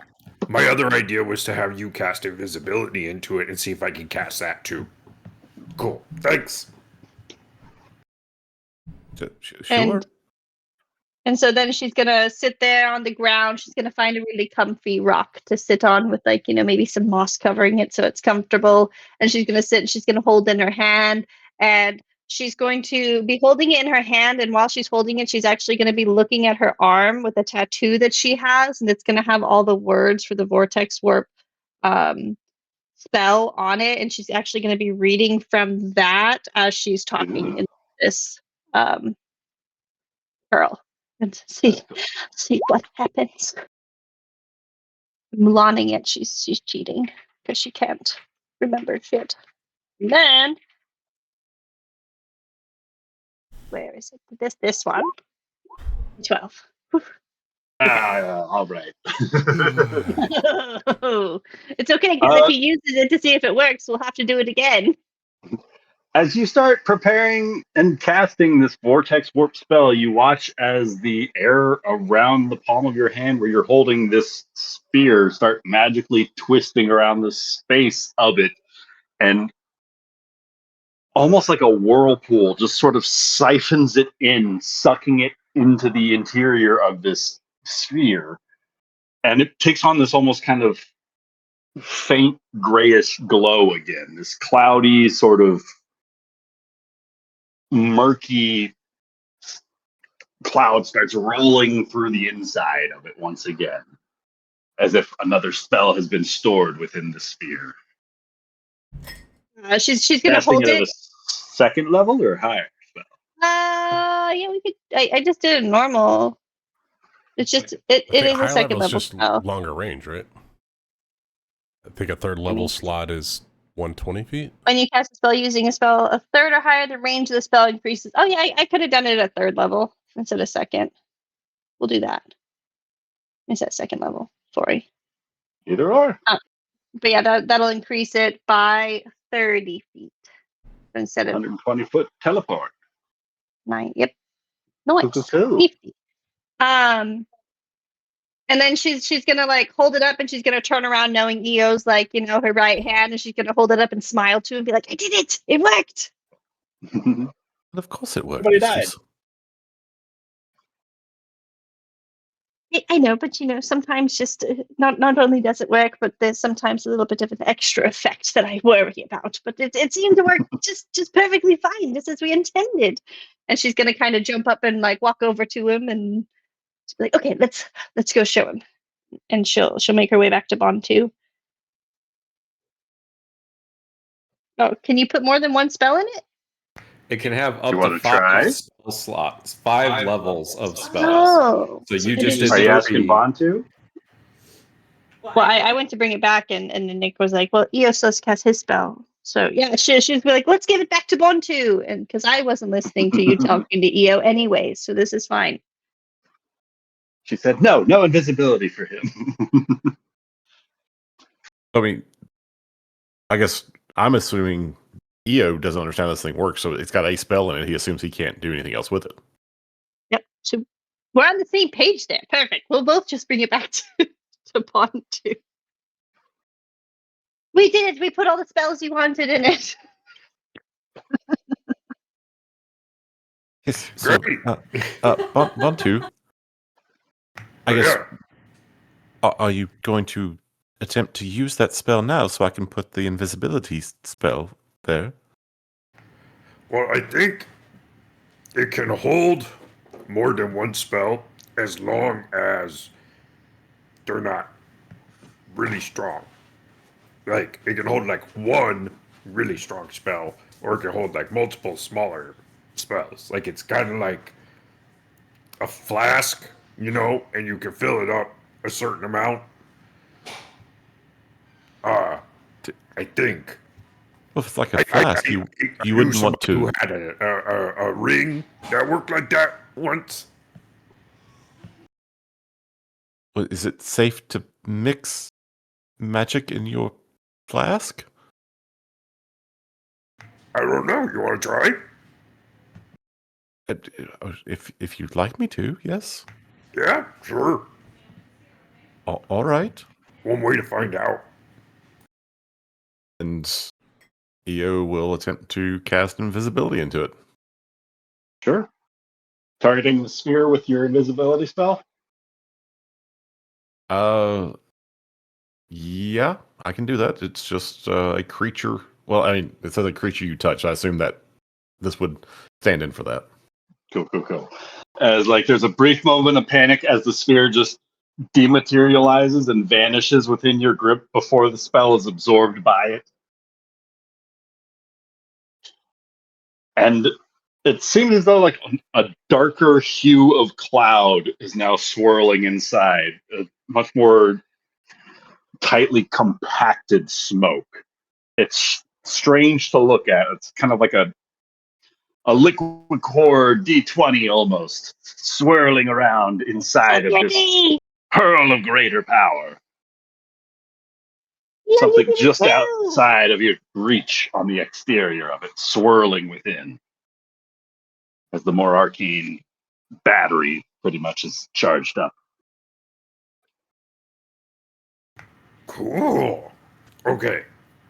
I guess I should try using this on something that's not going to get hurt. Okay. Bond We 2. certainly hope so. Bond 2 She can take it. Bond 2 take his hand axe and stick it into the ground. Nick gonna look up vortex warp because he had no idea how it fucking works. Another creature you can see within range is not going to work on your axe. I mean, it's not like Bontu's got a manual. What's he trying to do? How's he casting this thing? Let's training montage it. The old Erling special. What could possibly go wrong? Back. So, how does your spell work? Well, I use my words, and then I put my hand out, and then they disappear. Oh, does it have to be like a person? Well, I've only ever tried to do it on a person. Huh. I'm gonna need a volunteer. I volunteer. Awesome. Uh-oh. Okay. Let's be honest, most everyone else is frail, so if somebody can take a lick, it's me. Okay, Bree, you stand over there, and I'm gonna warp you to over here. She gets in a crouched fighting stance. All right, Bantu, hit me with it. Okay, Bantu is going to concentrate on this pearl. What does it feel like with the 2 spells in there? Since you're attuned to this pearl, it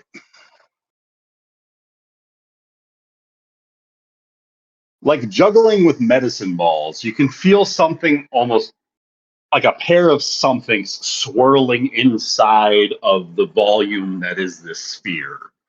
2 distinct energies, not interacting with each other, very much aware of the space that each other is occupying within its container, but continuously flowing within, never at a state of rest.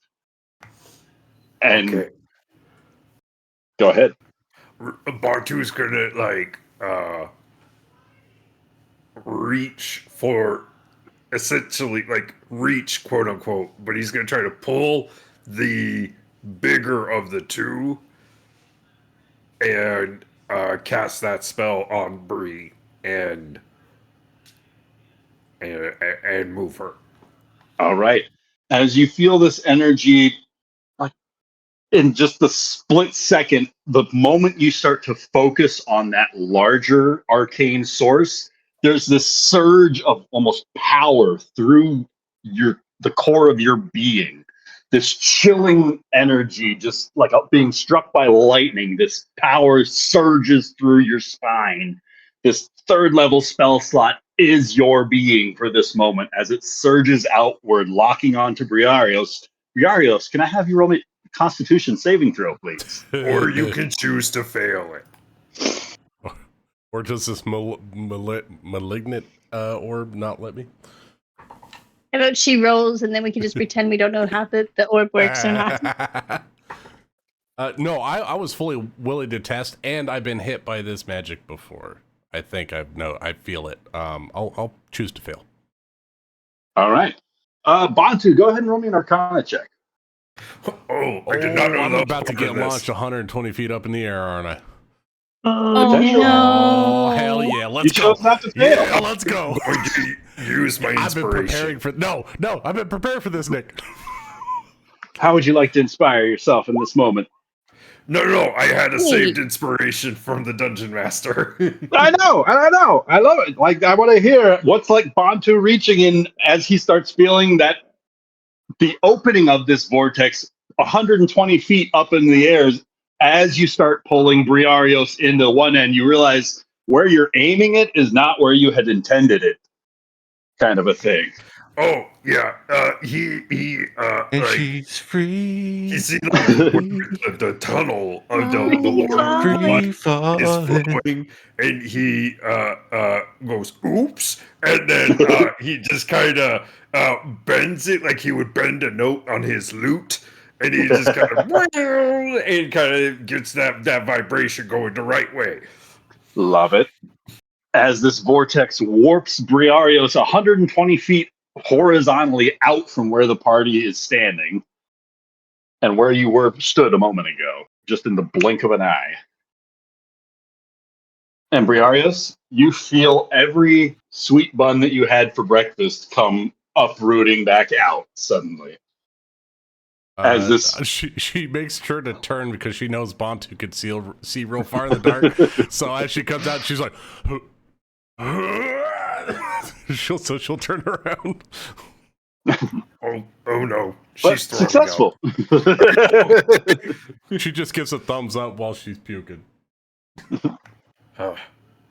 Okay, it worked, but that was not easy. That doesn't happen when I cast it. Are you sure you did it right? That doesn't seem healthy. Yeah, no, that you strong. That was a crazy powerful spell. You do that all the time? No, I just said I don't do it like that. That doesn't seem okay. You just wrestling with some crazy power over there, Crow. That spell was nuts. I can't do anything like that.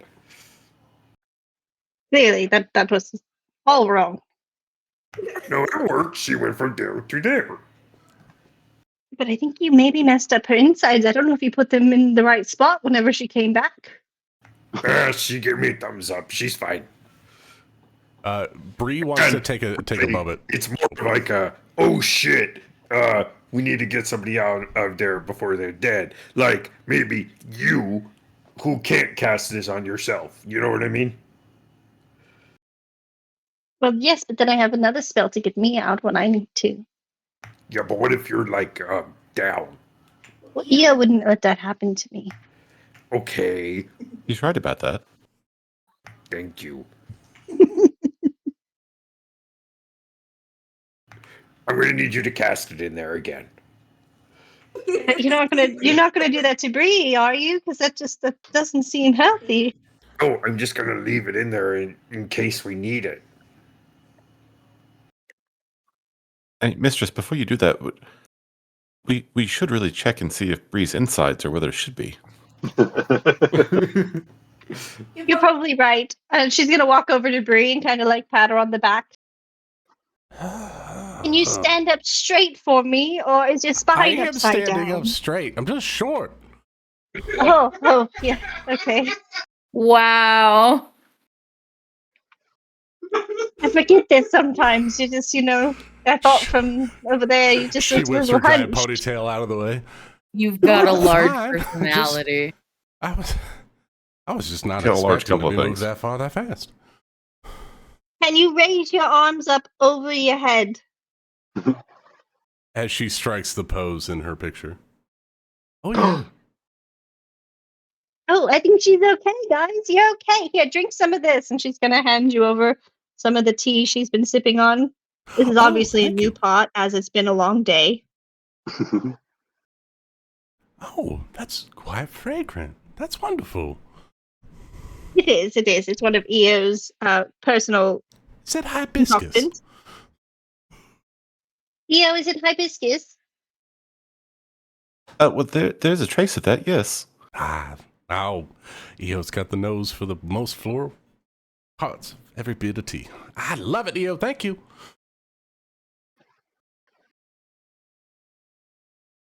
But I'm fine, Crow. Was that your magic? Yes, but that's not how I do it. I don't usually make you puke at the end of it. No, you're far more gentle. That's what I was trying to I say. know he wanted to try something, but I didn't know what he wanted to try. I just want to make sure that you're in one piece before we give him this power again, because, if you end up topsy-turvy and then he tries to do it to someone else, we never, magic's not something to be trifled with. It really can come out in unforeseen ways, and it's not really something to pretend you know what you're doing with, because it's not something to just hold because you want to be powerful. And Yeah, yeah. If you hold that stuff in for far too long, it does come out in an explosive rage of emotions and abilities and all kinds of terrible things. So you have to make sure that you vent really it come out out in the worst equally. ways. Yeah, and you don't want to take it out on your friends. Speaking of that, Well, cast I've something got on to go Bonte. put another thing. You want to put Speaking another of one that, in there? Is I've got to go. that what you just Well, said? he used this one. Yeah, he used this one. So this was more of a test to go, and then he wants to put another one in there for future circumstances. But he said he won't use it unless it's emergency, because I don't want this to happen again. I want to see if I can make Bontu puke. Ooh, so you want me to put? Do you want me to hand you the pearl, and then you can try it on him? I think with that rearranging of my insides, I might have a little something. Might have a little something for Bontu. Not necessarily a spell, but I think she taps her chest. I think the old heart's got a little something special. Oh, well, I won't get in your way. Bontu, let me see that pearl of power real quick, and I'll get out of the way. And Bree goes into her primal state. As Crow walks away, you see the emerald green glow around her brow, And she moves up to within 30 feet of Bantu.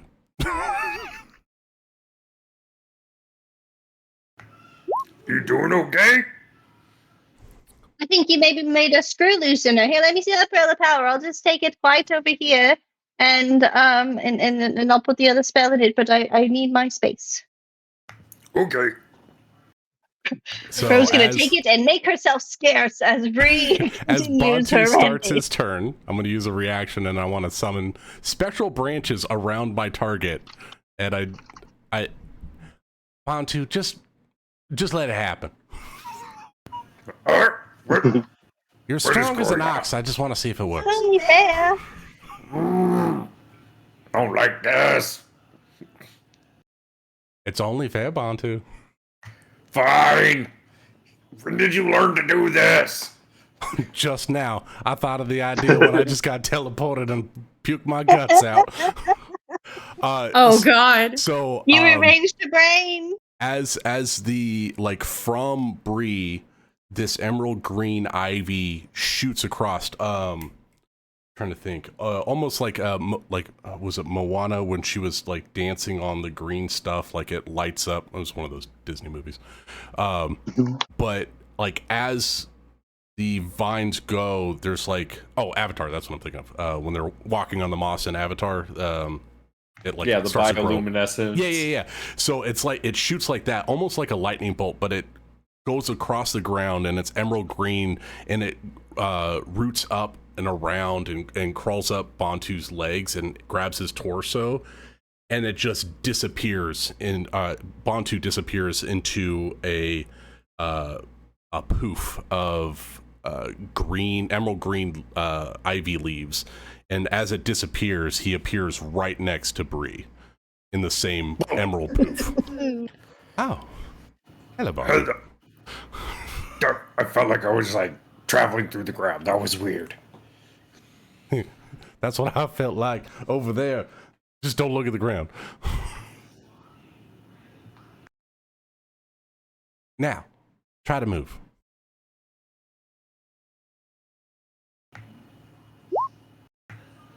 Yeah, everything seems just fine. Man, why you gotta be so good? I don't know. I was really not the best in my family. You should have seen my brothers. Incredible. You know what? You're still here, Bantu, so I think you're incredible. And that was quite magnificent, the way that you took someone else's spell and made it work. Well, not me, it's the magic item, but like, I do have a knack for magic items. Just like something I've always been good with. Bree will reach up and touch the center of Bantu's chest. The magic is right here in your heart, Bantu. You are the magic. Everything else just responds to you.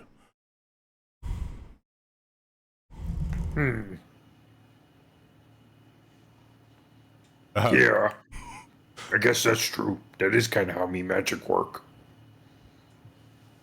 Don't ever forget it. You are the musician. Let the world hear your music.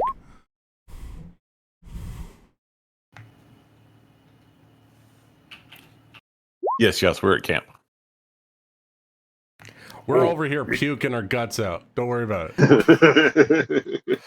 Me also learned a new spell that can maybe keep us a little safer at night. Oh, really? Well, not learned, just kind of remembered it and kind of figured it out finally. So your insides got a little lopty-loopy too. Maybe we should do this so everyone should cast a spell on each other because everyone keeps remembering spells. This could be good. I pull Crow He's gonna next come to back me. with the pearl of power recharged and hand it over to Bantu. I pull Crow next to Awakening me. something deep inside them. Bantu gonna put that away. I could do this for 10 minutes. I'm gonna just start teleporting people next to me. Bantu is going to take a minute and cast Tiny Hut. Nice. Oh, it's like a mansion. I mean, it's not huge, but it's I enough to mean- keep people safe. Like Wait, is it furnished? No. It's much smaller than the tent EO makes for me. Wow. Okay. It is. So choices to be made. And it's a shared space. So, Bantu, what are the properties of this magical hut? It's kind of weird. Can he make it like a cabin-y kind of a look? I love that. Bantu, what's it look like the first time you cast this spell for everybody? What's Bantu's tiny hut look like? Like, I Oh, feel you can't just. he like is like strumming on his lute and singing like a folk song about like hearth and home and like the coziness of being next to the fire, and that as he sings it just kind of constructs like the logs of a cabin, and then like the last thing is like a fire that pops up and there's like a little chimney on top, and then like the door swings open and closed and there's like just a fire inside. Yeah. Oh, that's lovely. Is it the same cabin from your dreams? Yes, now it is. Aww. Yeah. Thick. Points for That Jeremy. trauma's thick. We want it. I want to swim in it like Jello. Because trauma's jiggly. Hey, let's not talk about jiggly now, Jeremy. What flavor is trauma, though? Blue raspberry because it's not fun. Spicy. Spicy What? Jello? Blue raspberry is the best. I think it's like key lime pie or like a lime flavored. Well, I like lime. I like lime. Key lime is a really Goes good to show flavor. that all of our Wait. trauma is differently flavored. That's all life is, learning the flavor of everybody else's trauma. I don't know Wow. about you, but I like every flavor of the rainbow. I like your trauma. flavor better than mine. Can we trade traumas? My trauma I can- tastes like ashes and burnt hair. Ew. My trauma tastes like ashes and burnt hair too. And my trauma tastes like schnozberries. Gosh, berries. Snozzberries taste like snozzberries. Well, my trauma tastes like a stiff whiskey at the end of the night. Sounds As like the a party art finds detective. themselves jovially recalling all of their hilarious trauma moments on the road on the next day. Ahead, where the old road bends a bit like a serpent, the ruins of a shrine look to stand, marked by a cracked obsidian arch whose inner curve still shimmers faintly red beneath the moss. Around it, the stones of an old imperial road are smooth and dark, untouched by vine or decay, and the air here is hushed, not lifeless, but listening. Travelers still look to leave offerings on the steps of this shrine.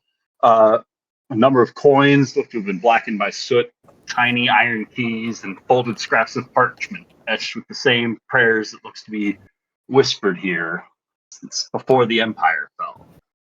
A number of words look to be written in a twisting hand along the shrine's circumference.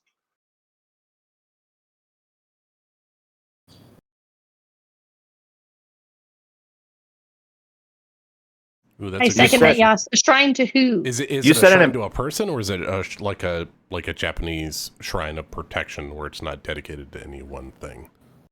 It's go ahead and roll me a religion check. I'm not religious. What about a history check?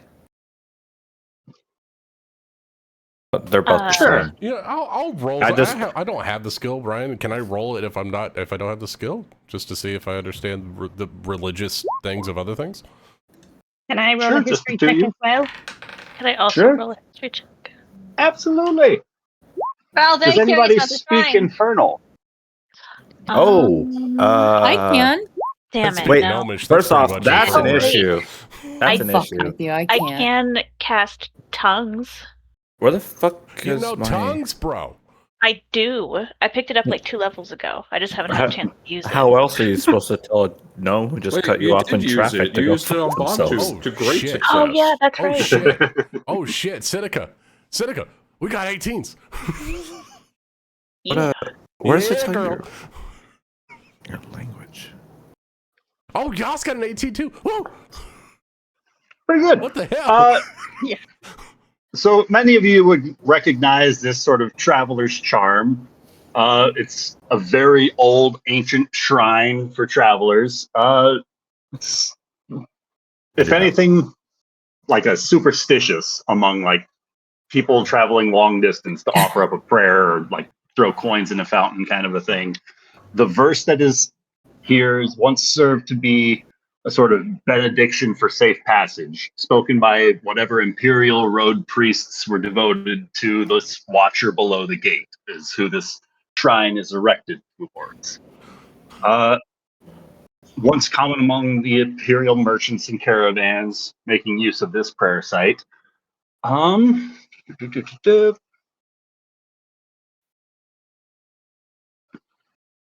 Yastrev, Seneca, and Briarios note that the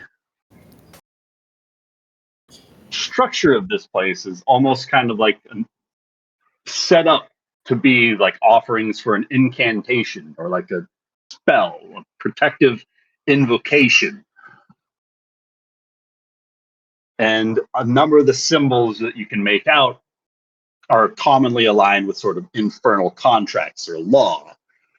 Syllables themselves forming some sort of a sigil of warding when spoken aloud, what you can recognize.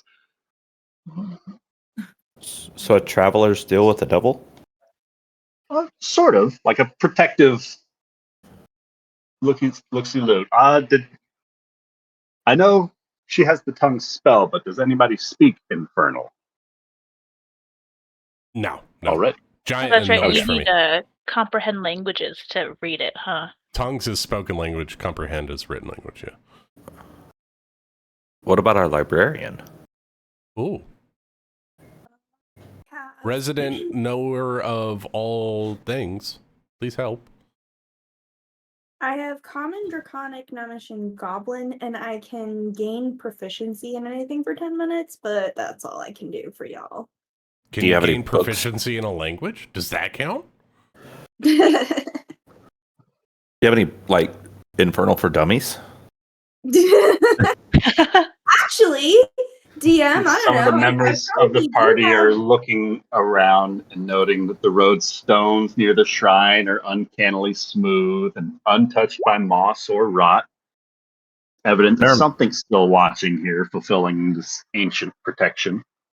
And there I would are like to offer up a couple coins on the altar as well. She is very superstitious.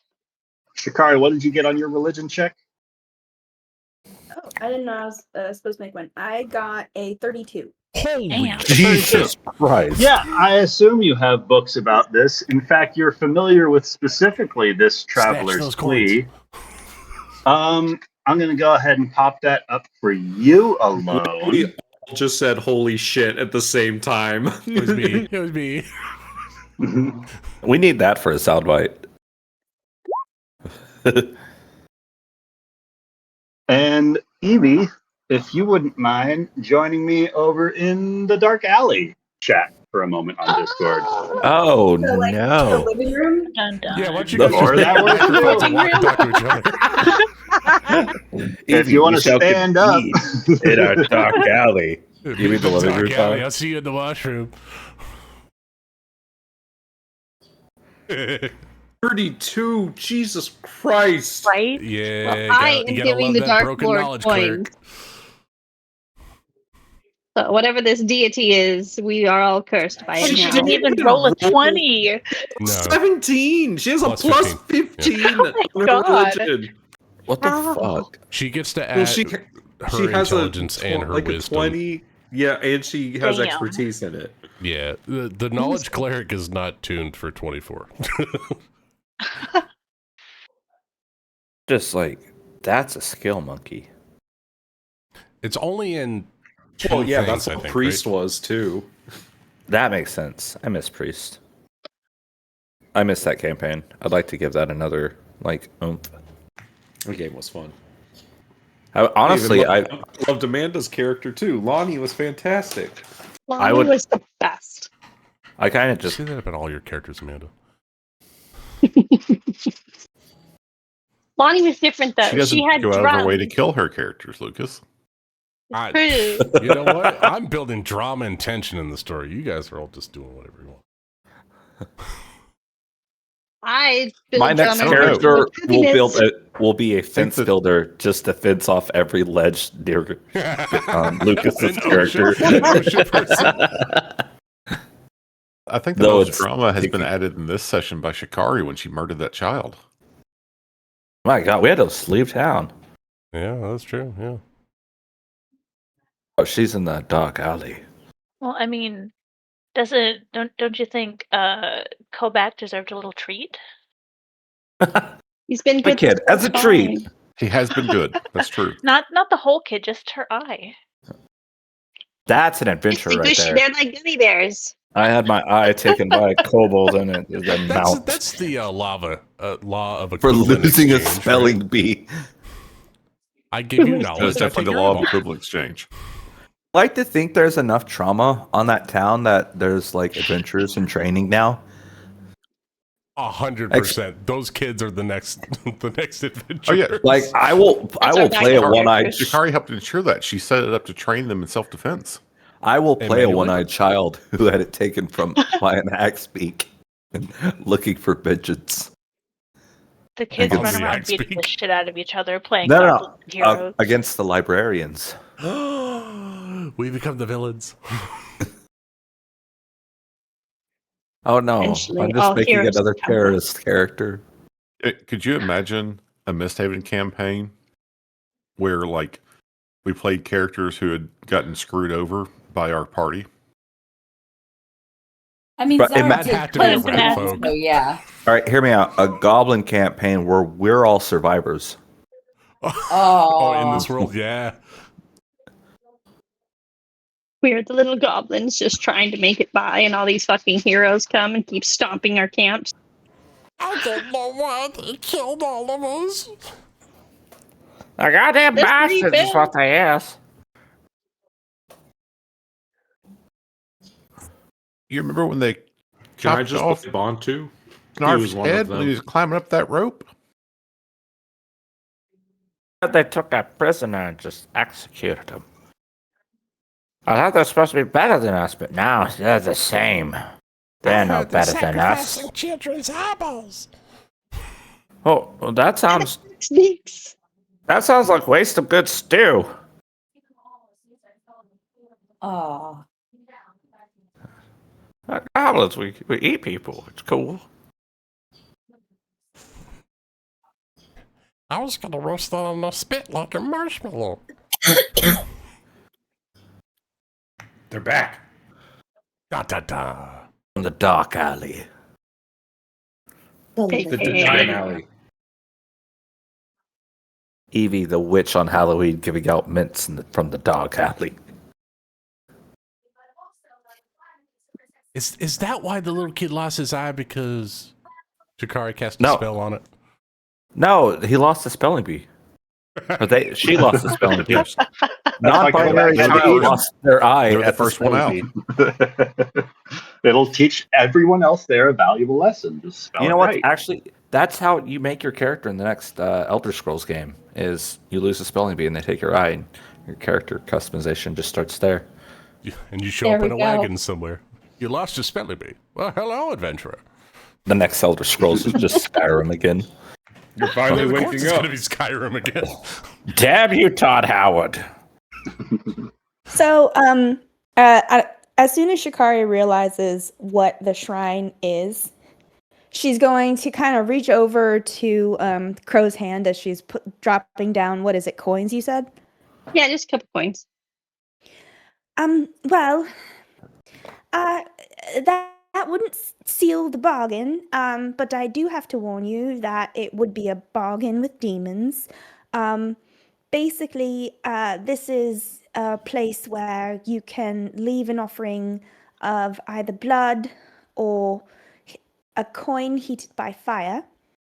And it will give you protection, but it also means that all demons know where you are all the time during your journey until you cross underneath or cross over a threshold.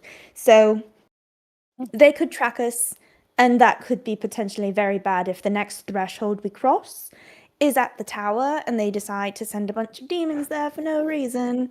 The librarians who are stationed there, they are willing to give their lives, but I think they'd certainly prefer not to. I know I would prefer they didn't. Demons. Pearl will gently try and pick up the coins she dropped. Look over to EO.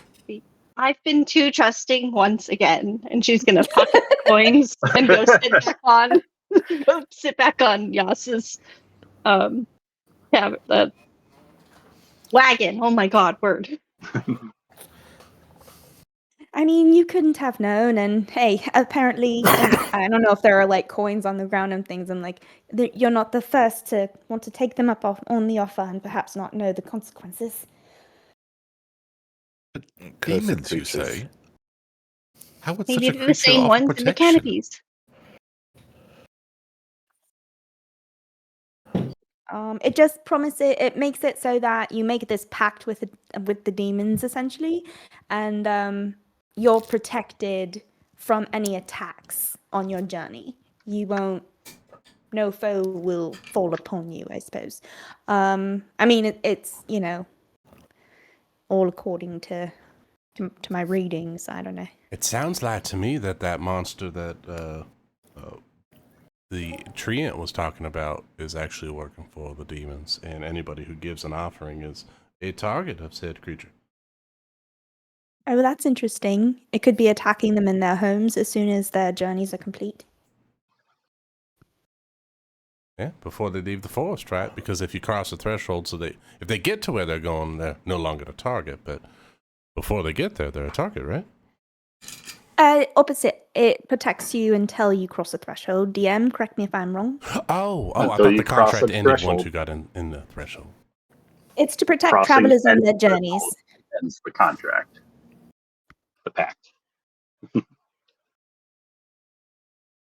So it means that Just you are no never longer finish protected. adventuring. What It'll was that? protect us on our adventure. That just means you can never go into a house again. Essentially, We yes. go to a Yeah. Or a home, but we settlement, still because technically there's could be thresholds adventuring. into a settlement too, right? So you And couldn't go that's- anywhere ever again.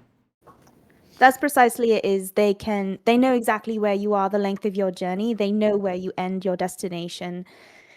Is it worth the risk? I think that if anything comes upon us in the forest, we would be able to fight them back. I'd rather have that than have to worry about a demon coming to the last place we crossed over a threshold. I mean, part of me wants to just face them head on, but I understand that we probably should just head on the journey.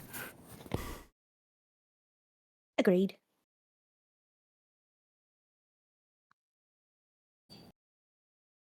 Nobody give blood to the shrine. It's bad. No blood for the blood god. No vampires this session. Ah, Look, it happened Or one this- time. Or this campaign. I should let me correct myself. Campaign. I was Ah. really tempted to just cut myself and get I to the have a shrine. question, DM. Culturally, how do orcs feel about demons? How's the Dread Horde view devils and demons? That's an interesting question. Yeah. So long as it's a pact towards power, why not? I've been playing a lot of Dragon Age lately. It makes me think about it.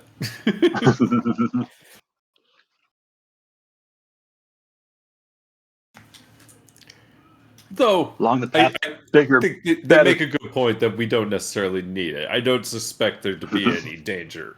So, Well, the monster could either be targeting people that specifically give tithes to the shrine, or it could be targeting people that don't give their little sacrifices to the shrine. But whatever it is, yeah, we can handle it. I got a big old hammer ready to swing on the first thing that's gonna try to attack my friends. Yeah, and considering we're all traveling together, one of us decides, all of us decide, essentially. So, Well, enough of this shit. Let's move on. and we back away slowly. Party continues onward. Bantu plays on his lute. Running with the devil. Leaving the shrine behind? I've been through a forest on a horse with a name. Pressing Sorry, Bantu, that's onward your jam. into the evening. Didn't even It's the sing second it right. day of As Well, we're there's not a getting desert more here, Bantu. I know I northward, didn't sing it right. she's doing her best. I'm doing my Um, best. as we get more northward, can Crow, like as she's sitting and sipping on her tea, enjoying this lovely escapade, can she do like a, I don't know, can she be a little bit more alert to the canopy to see if she sees any legged creature roaming about? Absolutely. Go ahead and roll me a perception check as like the party comes to their winding down, setting up camp for the evening.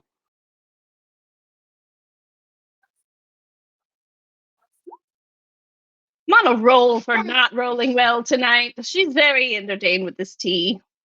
Yeah, there's like forest sounds and stuff going on out here. It's all sorts of nature up in this woods. I have to say, Seneca, it is quite enjoyable having someone else to sit with. Usually it's just EO pulling me around, but this is nice to have company for once. Well, I'm glad that I could give company, although I'm not very much a conversationalist, so I can't imagine I'm great company. It's okay, you're really cute to look at. Well, I mean, like, enjoyable Oh to my have god. near, Oh my god. like, I'm sorry. I'm you're, sorry. you're so small and just, like, intriguing, and Oh my She's god. just gonna she's just yeah. gonna she's gonna just hold her hand up and just be like, stop while you're ahead. Here's some more tea. She's just gonna, like, turn around completely and look outside of the wagon. Seneca will pour herself a cup and she'll say, at least your taste in tea makes up for your social blunders. She's just gonna nod and sip on it. She's not gonna say anything else. She's just gonna nod and sip. So, what time of day was it when we found the shrine? Probably like later in the afternoon, a couple of hours before you set up camp, I think.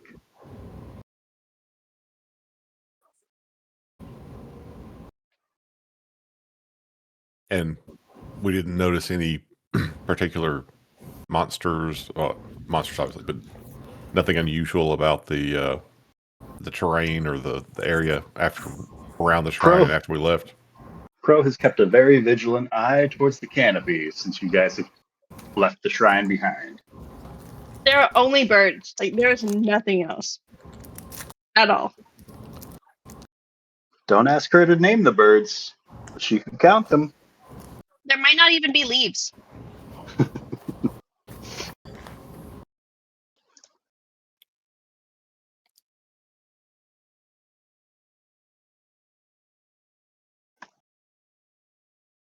The party sets up camp for the second evening.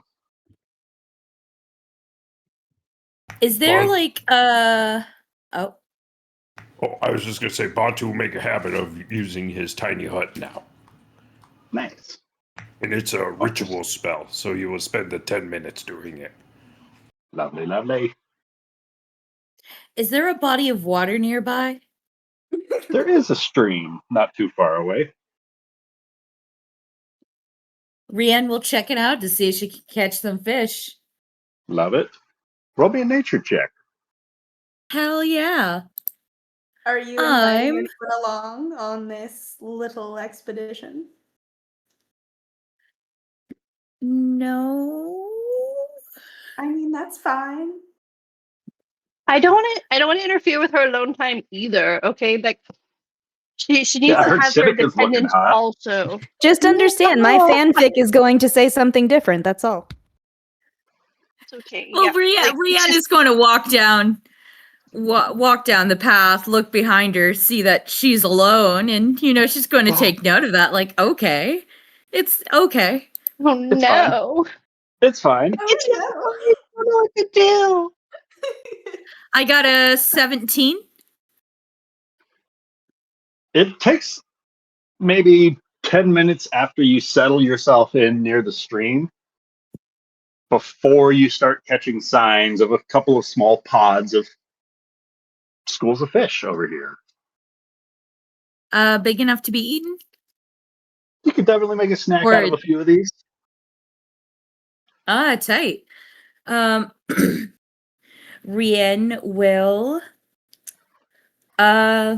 try to scoop some of them out. She'll catch them with her bare hands. Ooh, bear paws. Bare paws. All right. Spent some time fishing, getting her own dinner. Anything else you'd like to accomplish?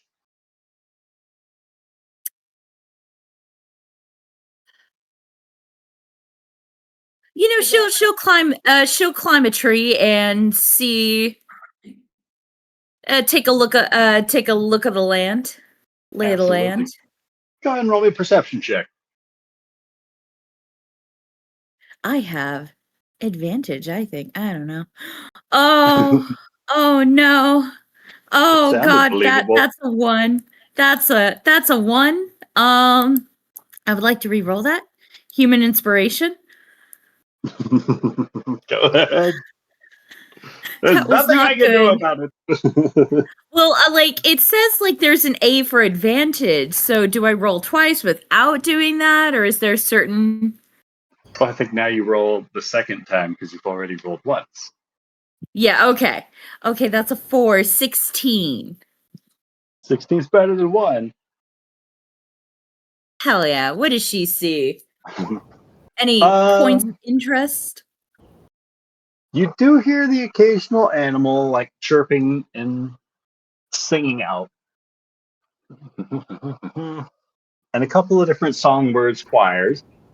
Kind of pretty decent nature. You can make out the thrush and wren, but no sign of the golden crowned jay just yet.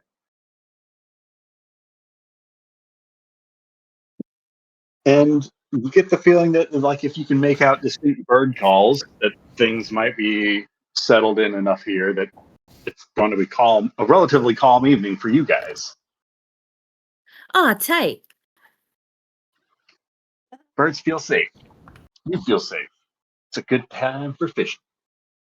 Speaking of birds, she does see a crow walk up probably about 20 minutes after she left. I was going to realize that she left and She's gone. slowly try and find the way to the river, and then find the river abandoned with fish flopping on the side and look around panicked. There's a fish tree, judging by the fish hanging from that tree. She's gone. She must have fallen in. Rhiannon! Rhiannon, are you here? Yes, I'm up in the tree. I'm just getting a lay of the land. How did you get up there? Well, I climbed the tree. Oh no, that makes a lot more sense. I don't know. Imagine you fell somehow and ended up there. It's been a weird day. I was at camp and I was watching EO unpack everything, and I realized that you went there, and I just figured no one should be alone because there could be a creature up in the canopy, but it seems like you're the only creature in the canopy currently. So I'm glad you're safe. Yes. Thank you. You know, yes. I just wanted to see what was around, you know, see if there's anything else around in the forest, but everything appears to be safe. And Rianne is going to jump down and really test that that coin of Featherfall. Is it? What's the I don't worst that could remember happen? what it is. Is it like an all-time use? Is it Can one time can use? you only use it once? Is it once a day? I don't remember what I gave you. Oh God, I don't know. I think inventory Hold on, I'm attunement. scrolling. Once per day. I'm Okay, yeah. in- 10 once feet per around. day. Yep, it's Okay, once per day. So she drifts That's down the harmlessly from the tree's branch, And it lasts for and a you hit minute. the ground. So, funny story. I was looking through my inventory and I'm like, why do I have wings of flying? Turns out that nature check I rolled on Kevin's character sheet. Kevin's a great fisherman. And that perception. Do I need to roll again or can we? Roll me another perception. All right. Oh, that's better. 23. 23 is better. The longer that you're kind of just hanging out here, the more you're starting to notice that there's a pattern of movement from the animal songs that you can hear, in that everything seems to be shifting southward. Like creatures are not making their way northward. They're all Not like fleeing from the north, but like when they're moving, it's in a north to south direction or east to okay. west, but never heading northwards. Like they're scared of something up there.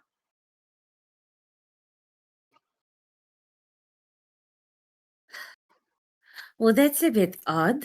Let's make our way to camp because And since you rolled I mean, somewhere off in the distance, like maybe a few 100 feet away, you hear Crow saying, "Wait, no!" wait, what? A few feet off in the forest, like a few 100 feet off, you hear Crow's voice calling out, "Wait, no!" But Crow's right next to me, right? Or I thought you where's went fishing Crow? alone. Back I at did camp, go fishing alone. presumably. Yeah, but didn't she come and meet me or is this before? Are we back in time? Yeah, I'm sorry. We're in the alone time now. Okay, Rian, in that case, Rian will hop off the tree and make her way, gather her fish and make her way to the voice. Sure. Crow, is that you? Roll me a nature or survival check. Yep.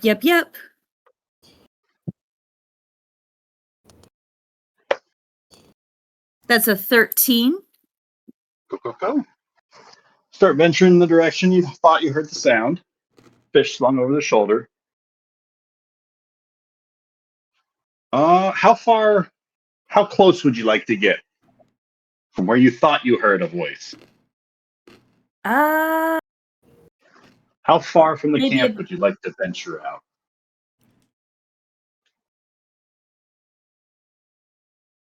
I should at least be 20 feet away from the voice and take another look around.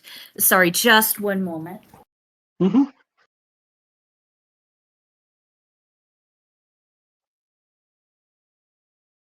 So I had to step away. Brienne went fishing, and now she's chasing a voice in the woods. Yep. Sounded like Crow. That's correct. Okay. Well, Crow follows her all the time, so Yeah. this wouldn't be unusual. I literally, future past self of us. This was a scenario that happened. So I'm intrigued. Brienne, out in the woods, go ahead and roll me one more perception check. This is what See happens if you in the can find the fanfic. source of this voice.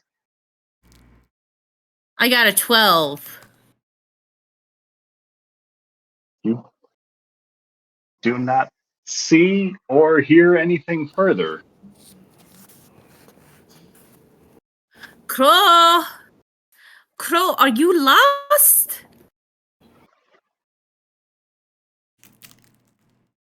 Crow. Presumably, at some point, Crow, you would hear your name being called out from some distance away. And Crow will walk towards that quickly. She'll go quickly. Before long, you come across Rienne.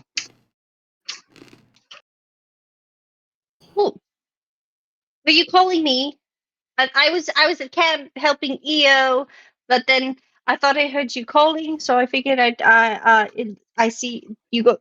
Looks like you got some fish. Rian jumps when you start talking. What? I thought weren't you in the woods? I heard you say wait no. Well, I mean, I'm in the woods with the cam because we're camping in the woods. But I don't recall saying no. EO hasn't done anything, and no, I've been quite satisfied all evening, mostly. You shouldn't come out here alone, though. You know, I heard you calling, and then I was like, oh God, I just let you come out here. Not that you're incapable, you know, but it just we don't know where we are, and there could be something really creepy in the woods. And you said you heard. Yes, I thought I heard you. Maybe I don't know. Maybe we should go back to camp. That doesn't sound. I mean, either I'm losing my senses. I mean, my my father kind of lost his mind a bit. Voices and everything after the wall, the terror, and of course, a little bit of the Aussie fish. But I could be losing my mind. But As let's Rian is head back talking to to her, camp. can I do a perception check? Because I'm gonna roll great on it to see if I can look Absolutely. around to see anything suspicious. Oh, 18. That's decent. Somewhere a few hundred feet off into the woods in the direction that you had to come to find Rien, you hear your voice saying, "Don't leave me."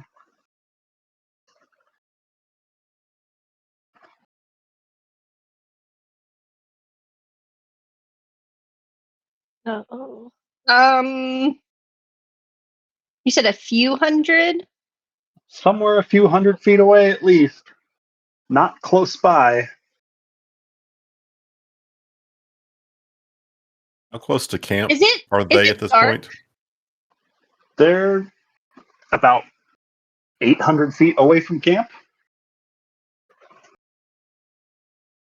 And not yet. The sun has not set yet. Okay, I had an idea, but it wouldn't have worked. She's gonna kind of reach out and kind of grab onto like Rian's like arm. I think I may have heard it too, but I don't know if that's just a weird echo, maybe bouncing off the water or um. And she's gonna kind of look over in that area again. She just hears something. She can't see anything. There was a voice out there somewhere, but you don't see it. Can Rian look in the same direction as Crow and try to see something as well or hear it? Okay, I want to do something. It might What's be a up? little reckless, but we're gonna do it. She's gonna look into the direction that she heard the voice. Um, and Crow would like to cast a chaos bolt, like just like a little zap of lightning, as far as it'll go, 120 feet in that direction. She's really aiming for a tree over there. Like Uh-huh. maybe more so a rock. But Love then it. she wants to kind of yell out into it, and it says, "We want nothing of what you're doing. You leave us alone." And I would like to try and intimidate the voice after a chaos bolt. Sure. That's a cantrip spell, right? Yes. Okay. So no wild magic search on that. I Go missed ahead and roll stick with that. lightning, but it All is good. first level. I'm sorry. It's first level. I'm Oh, blind. well, then roll me There a is d20. I'm Maybe we're going to sorry. burn the whole forest down. 7. And then I would Cool. like to do an intimidation if possible. Cool. And roll me a nature check.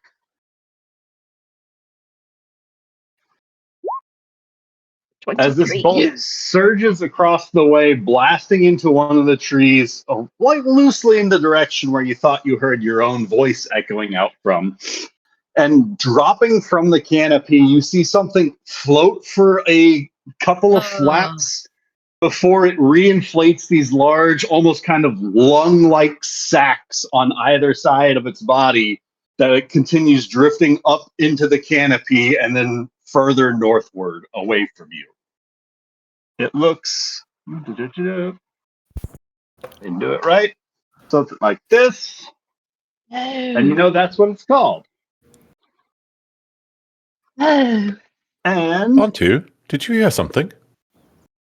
give I me a don't know. second. Could I? Let's see. Do you see the paragraph Yeah. of text under it now? Cool. Oh, Cool. Yeah. Was it not just a bird? Oh, where's It's a Crow? bird, right? She went off looking for Rian. No, that's a bird. Who went fishing? They went fishing. Rian, go ahead and roll me a perception check. They go fishing together a lot. What's up with that? You don't have a fishing buddy? No, I have a 9. smoking buddy. And he's You gonna don't pass see my what fishing she's card. looking at. Ah, cool. Rian, we Okay, should get well- back to camp now. Let's she's gonna make sure Rian walks in front of her. Go. They head back. Lovely.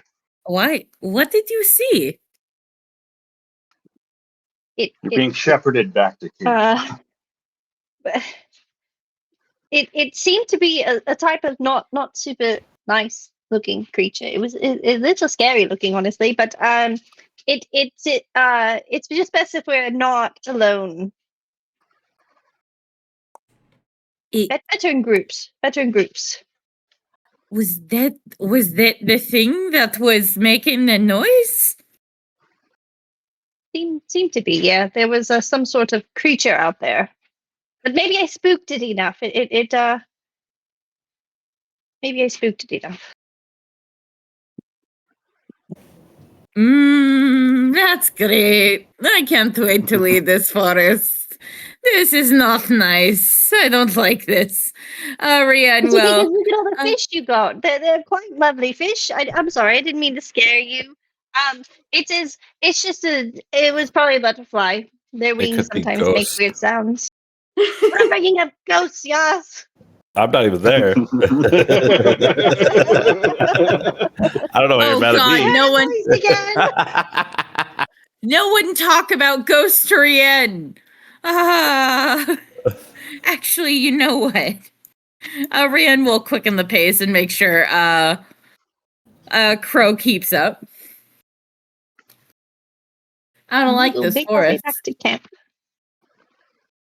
So, at what state is your return to camp? Like, how do you guys address this issue with the rest of the party? We'll be briskly walking, and the second we get back to camp, Crow's gonna go up to EO. EO. Oh, did you enjoy your fishing? Oh, there they are. EO, there's something in the canopies, and it's not friendly. Well, what do you mean? It uses a voice not of its own, and it lives in the canopies. Maybe like the tree guy was talking about. And it has wings, so it can kind of float. But if I recall, from the books that Ray left behind, I don't know, DM, that sounds good to me. Does that work for you? Perfect. It's maybe a whisper cloak. They seem to mimic words of creatures they've devoured, and it is really quite creepy, almost bat-like creature-looking thing with really gnarly-looking beak, maw.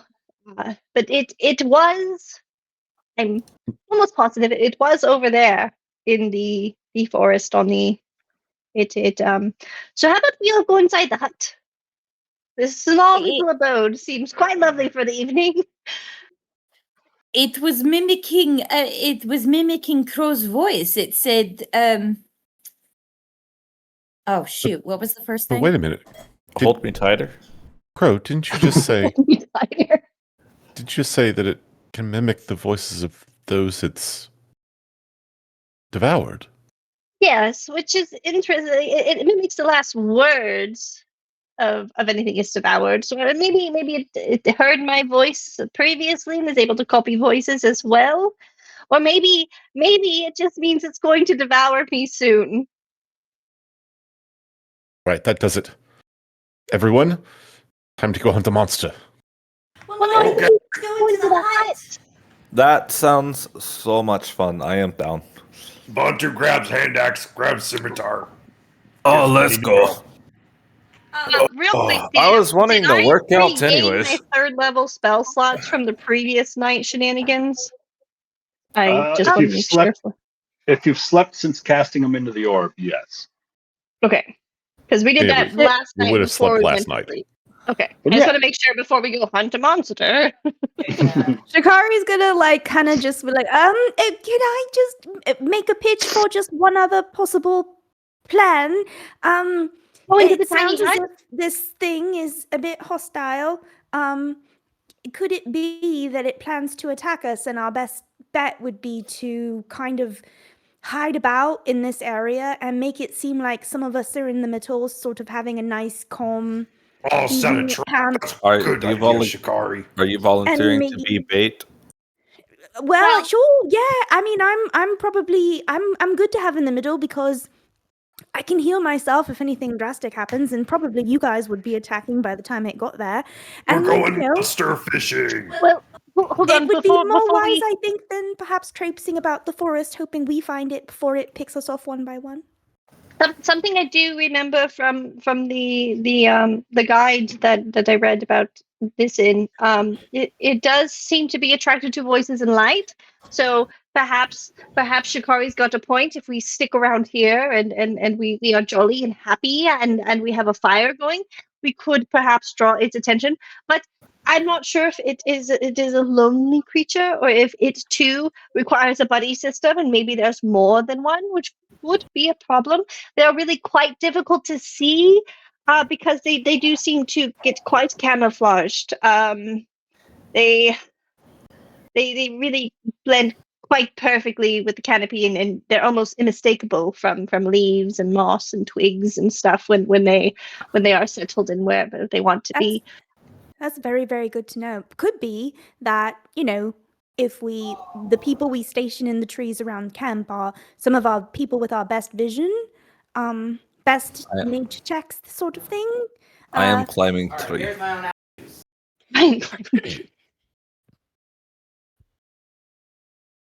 Yeah, true. Climbs tree. I will be right back. Whatever we need to She do, climbs tree. we should. I cannot abide that sort of threat against Mistress Crow. Well, she can hide in tree. No, I think in this instance, she must stay in the hut. I'm happy to have. We need to make it believable. We do need someone to stay behind. And I was thinking, I don't know, Bontu, if you plan to try and hide in a tree. You're quite big, but perhaps Bontu, you'd want to stay with us and perhaps entertain us with a tune, something jolly that will attract attention. Sure. And if you get a pinch, you can run in the hut. And that's a very good idea. Perhaps we could even do a little tradesies, a little spoken word and a little bit of song and a little bit of spoken word.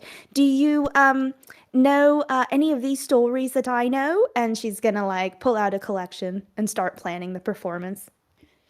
I usually improvise, but yeah, we can do this. Oh, I'm terrible at ad-libbing. I'm much better with a script. Nope, that checks out. You're welcome to do with your part as you wish, but I'm going to sing mine exactly as the book prescribes. I've never found going against a recipe to be to my detriment. Oh, it's okay. We just might add some lute soloing in here. Yes, go ahead and loot over my parts. I'm all right with that.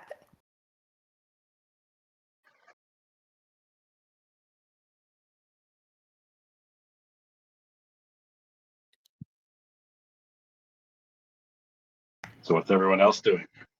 preparation or Oh, so we need a big fire? You said it's attracted to light?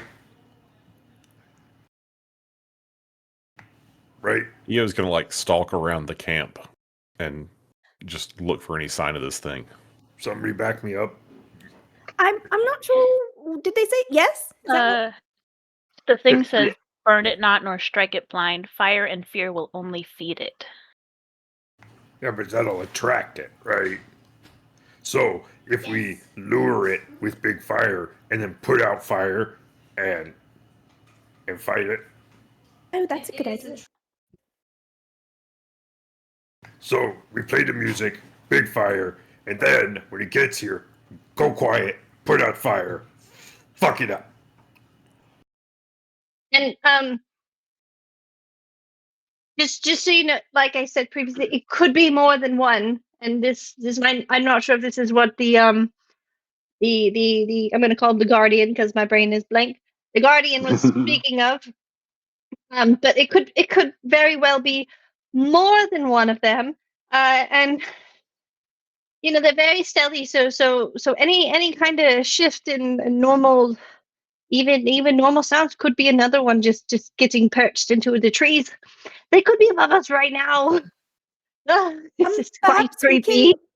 Perhaps we can give ourselves some advantages. Does anyone know anything about setting traps or anything that we could create a sort of perimeter around the campsite? Bartu raises his hand. I remember how to make the traps we used to catch the goblins. I know how to. Are you gonna I know pretend you're a how to make boar a net. again and just start howling? No. Remember how we used the rope traps? I don't know if these will work with rope traps. Oh, They fly. I'm not sure they have legs, honestly. Oh god. I know that was just like a sound in the background of like music, but that was very creepy. does anybody Eo's know now the scanning web all the spell? trees around the camp. I do. That would work good. Us talking now has probably attracted them. It did seem to go north, but you know, it could have come back. Can I do another scan as well, now that I kind of say that out loud and realize, oh shit, we've been talking this whole time around a campfire? taking a scan of the tree line with EO at your side. Oh, good. Pair We're of in this you are together, looking EO. around. Birds of a feather. We are not Things doing seem well. quiet as the sun begins to set on the campsite. Didn't he also say something about it being at dawn to do something? We have to look towards birds. It's to see if the threat has passed, more or less, I think was what the like, you know, if you once you defeat the beast at dawn, listen for the birds. If they've returned, that means that the threat's passed or something like that. Ah, gotcha. Wait, quick question. Do we hear birds right now? Ah. There are birds around in the woods. Did Does Rianne anybody do know that Moonbeam? perception? Did Rianne do that perception check where she heard like the animals going southward? Did she do that perception check, or was that perception check the wrong character sheet? I think that was part of your perception check. Well, you know, I mean, the animals aren't necessarily fleeing, like, you know, in an emergency, but they are certainly not heading north. They seem to be going south. So,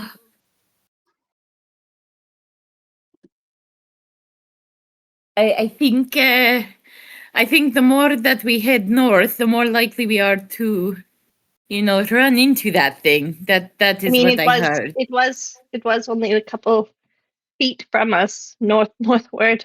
I'd say that's a pretty good instinct. I mean, we could also just sleep through the night and just live happily through the day. Oh, I see. You're saying it's unlikely the creature's going to come back this way. No, not really. It's just that it does seem to be to the north. So if we go northward, it should be there. But the Okay. creature still being around here might imply that it's not here currently.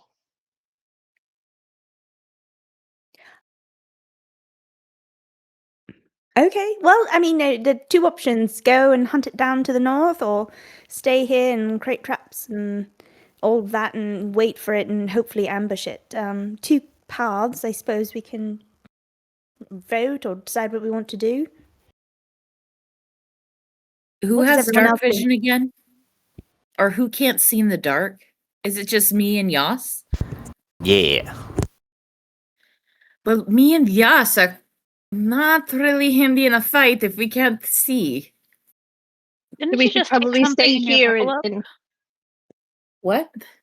Didn't you take something in your recent level up that helps you see in the dark? Oh, Or something yes, like that? dark vision, but it's kind of I don't know. I want to be able to pull that out in a fight because she hasn't like needed it. She's seen things, so she hasn't overly relied you want on to it. earn it. Yes, kind of like an aha moment. Like I can see, you know, or really feel or whatever. But even if that Kind was of the case, evolve it's in only character. yeah. Like Yeah. discover that there, yeah. Yeah, I get you. But even if that were the case, she can only see or feel like 10 feet out. Yeah, what's the worst that could happen? 10 feet away. Eo's on like the edge So- of camp, and he shoots a eldritch blast up into one of the trees. This beam of eldritch energy collapses a couple of branches, sending like a crack and a startle of birds off in the distance.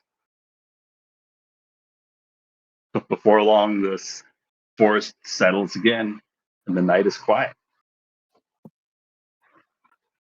Sorry, I thought I saw something.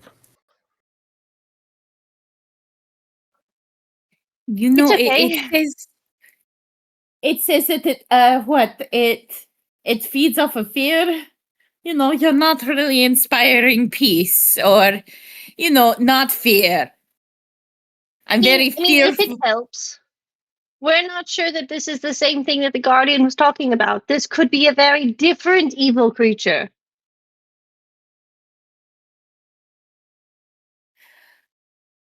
Look, I say This that one we just sit. likes to speak the words of those that it kills. You know, like that's not. That doesn't seem like it feeds off fear. It just seems to feed off people. Mr. Hey, Scrow, Ryan. Oh, sorry. Go What? ahead. I was just You- gonna say, could I do like some sort of a check to see if I know based on the like criteria they're describing what this might be? Either a nature check or like Arcana or something. Roll me a nature check.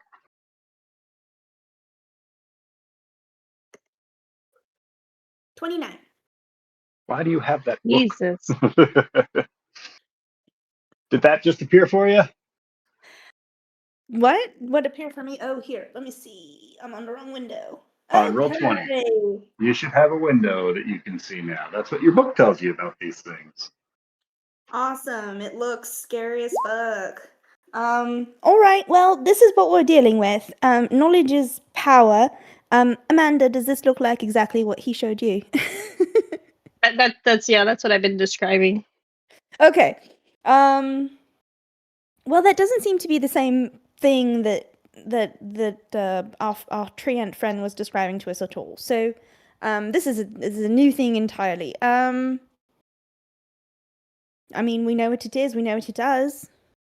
If you guys want to go hunt it down, we can definitely do that. Shikari's gonna like put her brave face on. Sure.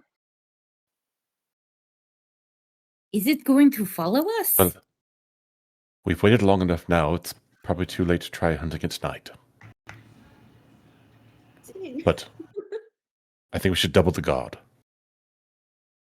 Okay. Put people on watch then. I guess it means I'll have to take watch. Huh? It's okay. How would you like I to can set do up it. your I'll watches? be ready. Feel free to pair off now.